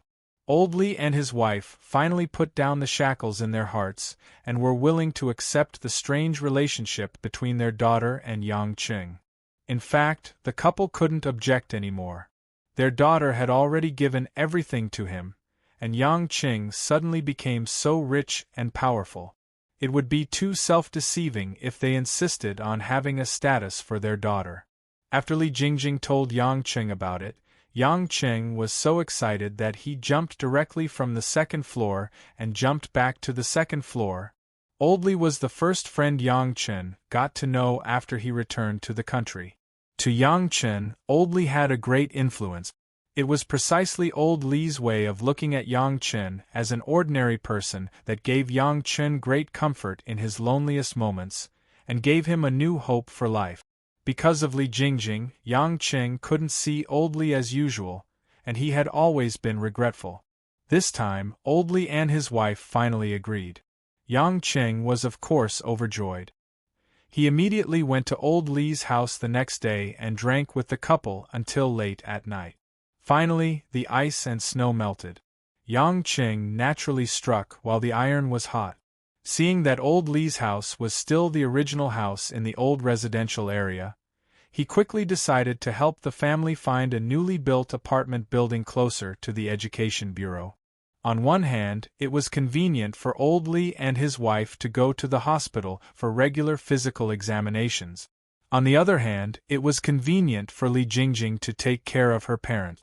For Yang Qing to try so hard to please Li Jingjing's parents, although Lin Ruoshi was not very comfortable, she also expressed her support. Because Chiang Wei and others also lived in the Shijiaobi courtyard, after dinner, the women of the family sat on the sofa in the living room and watched the recently popular Korean drama. Of course, Choi Yun had no interest in this kind of mushy dialogue TV series. She didn't understand why other women liked it so much, so she drove away alone. At almost 11 o'clock in the evening, although the group of women were quite interested in watching the Korean drama, they couldn't watch it all night. Emo Chinny and Chiang Wei planned to go home first. Just when the two women were about to get up, Chiang Wei frowned slightly and said with a serious expression, "Strange, there are two soul formation stage cultivators here. I don't know if they are enemies or friends." All the women suddenly looked at her. Guoshuahua and Mother Wang were also quite surprised. Their cultivation base was only at the Hotian realm, but Chiang Wei had entered the soul formation stage, so she could naturally sense it. The atmosphere couldn't help but become tense. Chapter 1164. Not long after, the sound of a car could be heard from outside the house. From the sound, it seemed like there was more than one car. "There seems to be quite a number of people, at least a dozen. I'll go open the door." Chiang Wei took the initiative to walk to the door, worried that it might be an uninvited guest. After walking to the door and taking a deep breath, Chiang Wei opened the door. Against the dark night outside, when Chiang Wei saw the face of the middle-aged man who was the closest to her, she could not help but be slightly stunned. Ning Guangyao, who was dressed in a black and gray cashmere coat, walked slowly in his leather shoes with a warm smile on his face. He took the initiative to nod at Chiang Wei. Premier Ning?" Although Chiang Wei was not very interested in politics, she still knew about the country's leaders. Chiang Wei could not understand why Ning Guangyao would come here at night.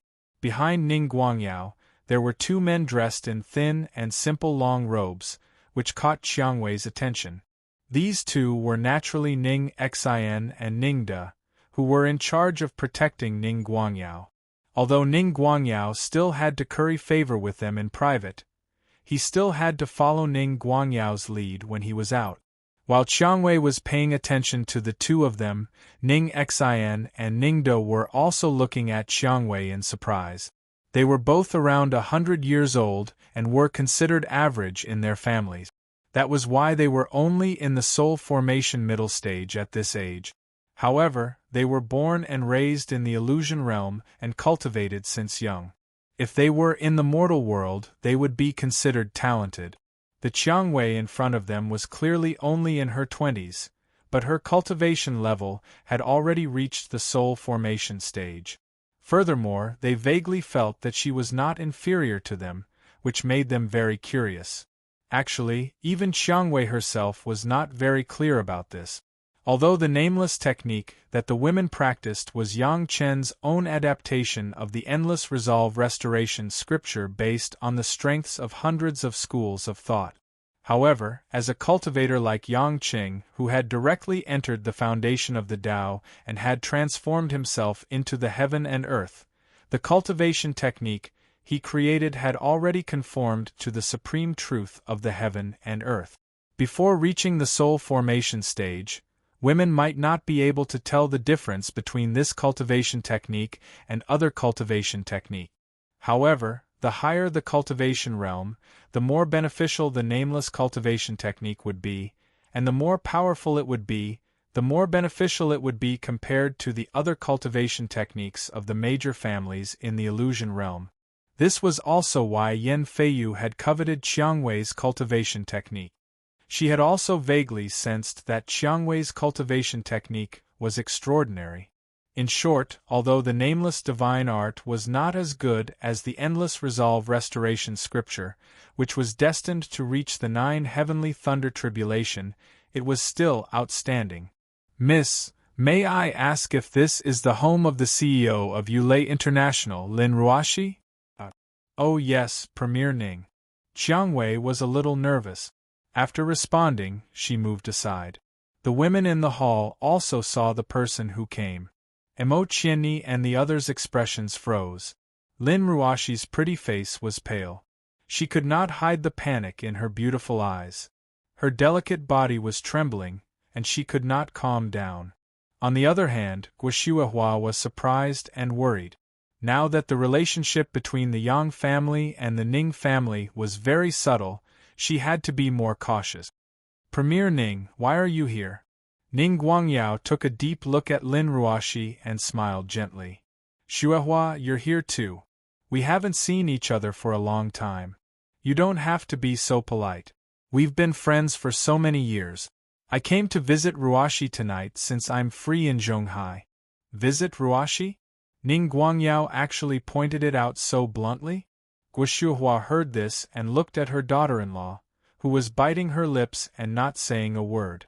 Mother Wang knew that Lin Ruashi was Ning Guangyao's biological daughter, but most of the women did not. But after tonight it seemed like everyone would know. Ning Guangyao naturally asked the bodyguards to stand guard outside the house and not to disturb them. Meanwhile, Ning Xian and Ning De walked into the hall and looked around. Then, they sized up Qiangwei and Lin Ruashi with interest. Ning Guangyao was the dignified premier after all. Usually, people only saw him on TV. Only a hothead like Yang Qing, who was not afraid of anything, would not take him seriously. When the women saw Ning Guangyao enter the house, they became cautious and did not dare to speak loudly. Everyone, don't be nervous. Take a seat. I'm really just here to visit Ruashi, Ning Guangyao reiterated again, and stopped in front of Lin Ruashi. Lin Ruashi turned her head away.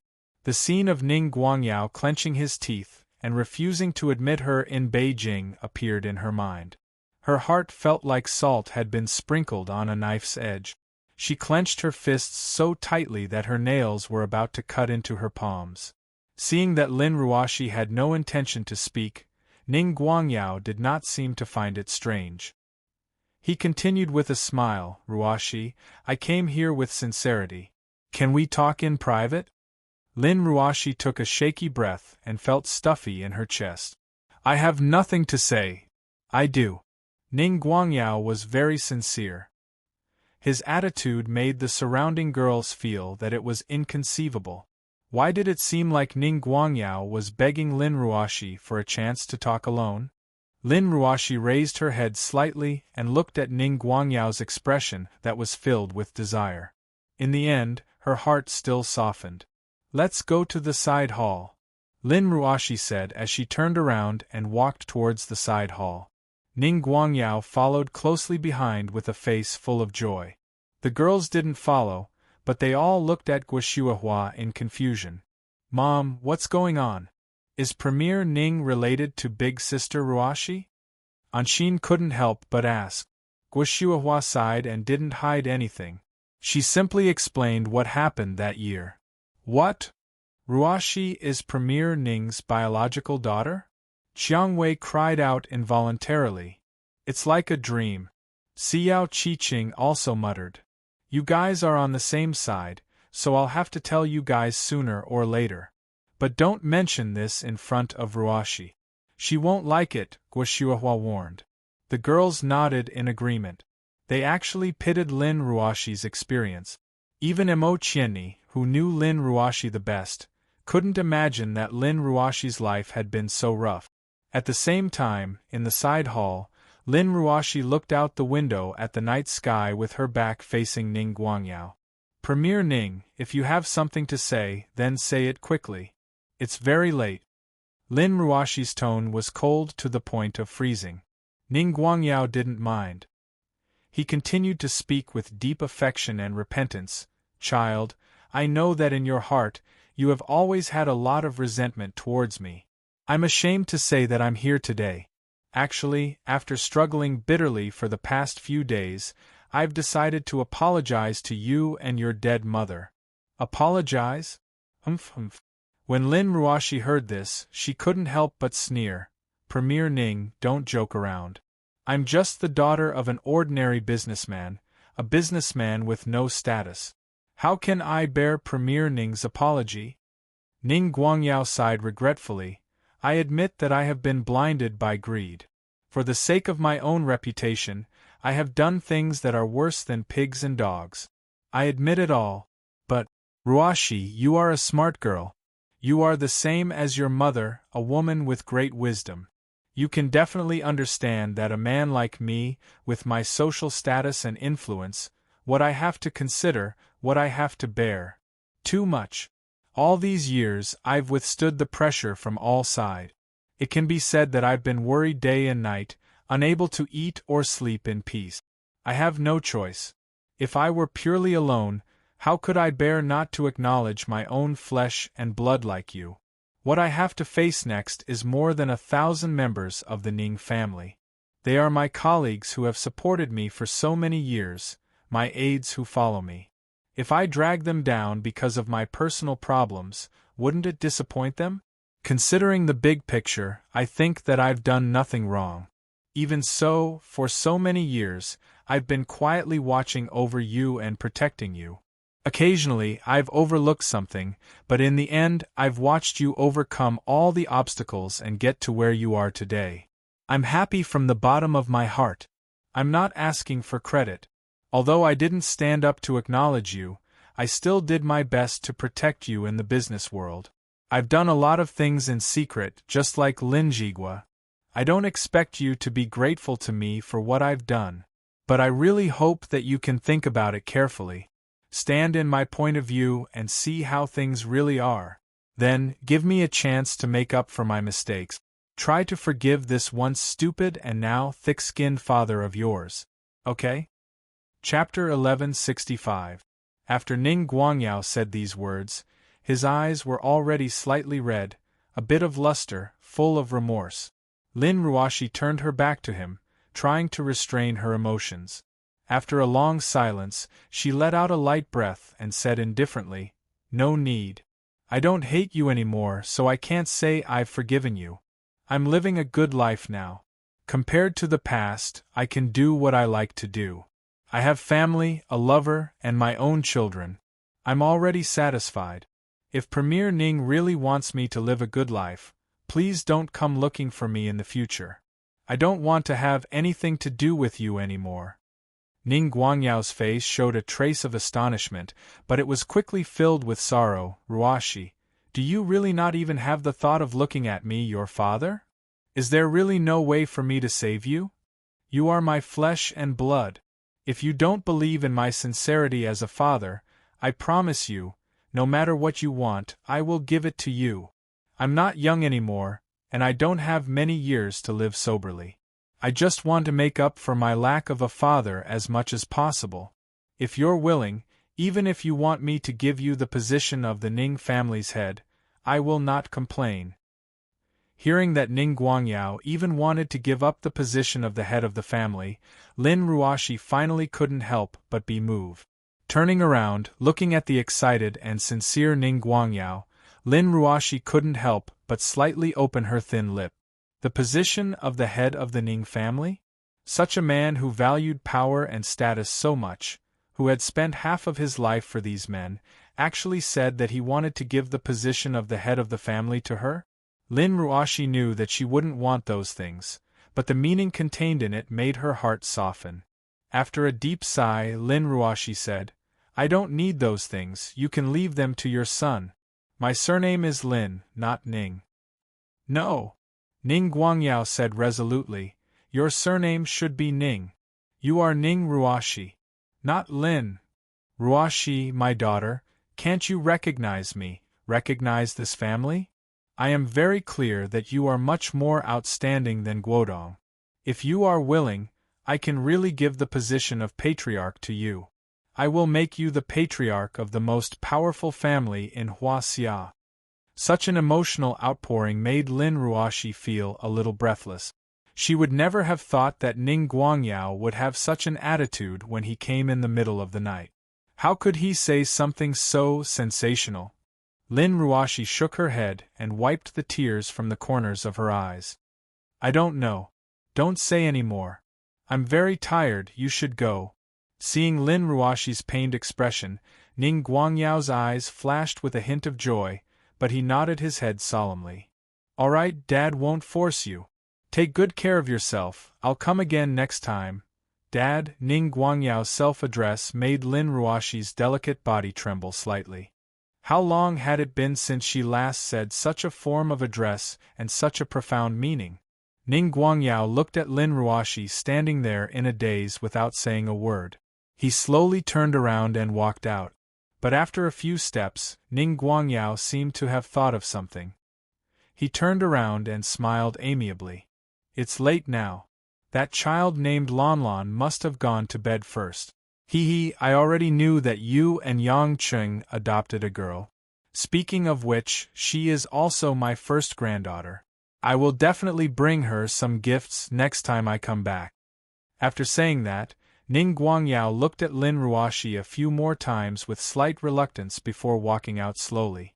In the hall, Guo had already served tea to Ning Xian and Ning De during this time. However, the two of them were not interested in drinking tea. Instead, they kept glancing at the girls, especially at Qiangwei. Little girl, your cultivation is not bad. You've already reached the soul formation stage at such a young age. Are you a rogue cultivator or are you from a secular sect? Ning Xian asked with a strange smile. Qiangwei frowned slightly. Since you know that I've entered the soul formation stage, how do you know that I'm young? Even if I'm 100 years old today, there won't be any change in my appearance. Haha, Ningda laughed. Just from what you said, I know that you're still young. Both of us are nearly 100 years old. How can we judge a person's age by their appearance? Your expression, behavior, tone, temperament, and pace can all tell your true age. If we cultivators judge a person's age by their appearance, it would be a mess. Qiangwei snorted. Even if that's the case, why are you asking me about this? Previously, she was almost bewitched by Yan Feiyu and was tricked into learning Yang Cheng's mental cultivation method. Qiangwei was especially careful now. Little girl, you're not from the 4 major clans, right? Ning Xian squinted his eyes. So what if I'm not? You're full of thorns.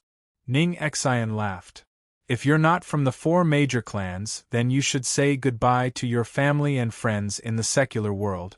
In a few days, you won't be able to stay in the secular world anymore. What do you mean? Qiangwei frowned in confusion. Ning Xian and Ning De didn't say much. They picked up their teacups and didn't seem to be bothered to answer. At this moment, Ning Guangyao walked out of the room. He exchanged glances with Ning Xian and Ning De, indicating that they could leave now. Guo, who had been on tenterhooks, quickly looked at Lin Ruoxi, who hadn't come out of the side hall. She heaved a sigh of relief after making sure that Lin Ruoxi was fine. Ning Guangyao didn't forget to bid farewell to Guo. Shuahua, Ruoxi has become the daughter-in-law of the Yang family. Please take care of her. I'll visit her again if I have the chance in the future. Guo Shuahua's heart skipped a beat. She didn't know what Ning Guangyao meant, but she still forced a smile and nodded. I will. My father-in-law likes Ruoxi a lot too. Ning Guangyao nodded happily. It's great to be liked by Master Yang. It's a pity that Ruoxi still won't accept me. I can only wait patiently. As a mother, Guo Shuahua put herself in his shoes. The pain of Yang Qing refusing to acknowledge her was still fresh in her memory. Although she knew that Ning Guangyao had done many wrong things, she still couldn't help but comfort him after hearing Ning Guangyao's words. Don't worry. Ruoxi isn't a narrow-minded child. She values family more than anyone else. I think she'll accept you one day if you're sincere. Of course I'm sincere. Ning Guangyao smiled bitterly. He bid farewell again and prepared to leave with Ning Xian and Ning De. But at this moment, Ning Xian, Ning De, and Qiangwei's expressions all changed. Why is there someone else? Qiangwei couldn't help but exclaim. What? Guo Shuahua was confused. Ning Xian laughed. I was just telling you to prepare yourself. I didn't expect them to come. Who is it? Guo Shuahua asked anxiously. Mo Qianni, Anxin, and the other girls who hadn't returned looked at each other. They felt that it would be difficult for them to sleep tonight.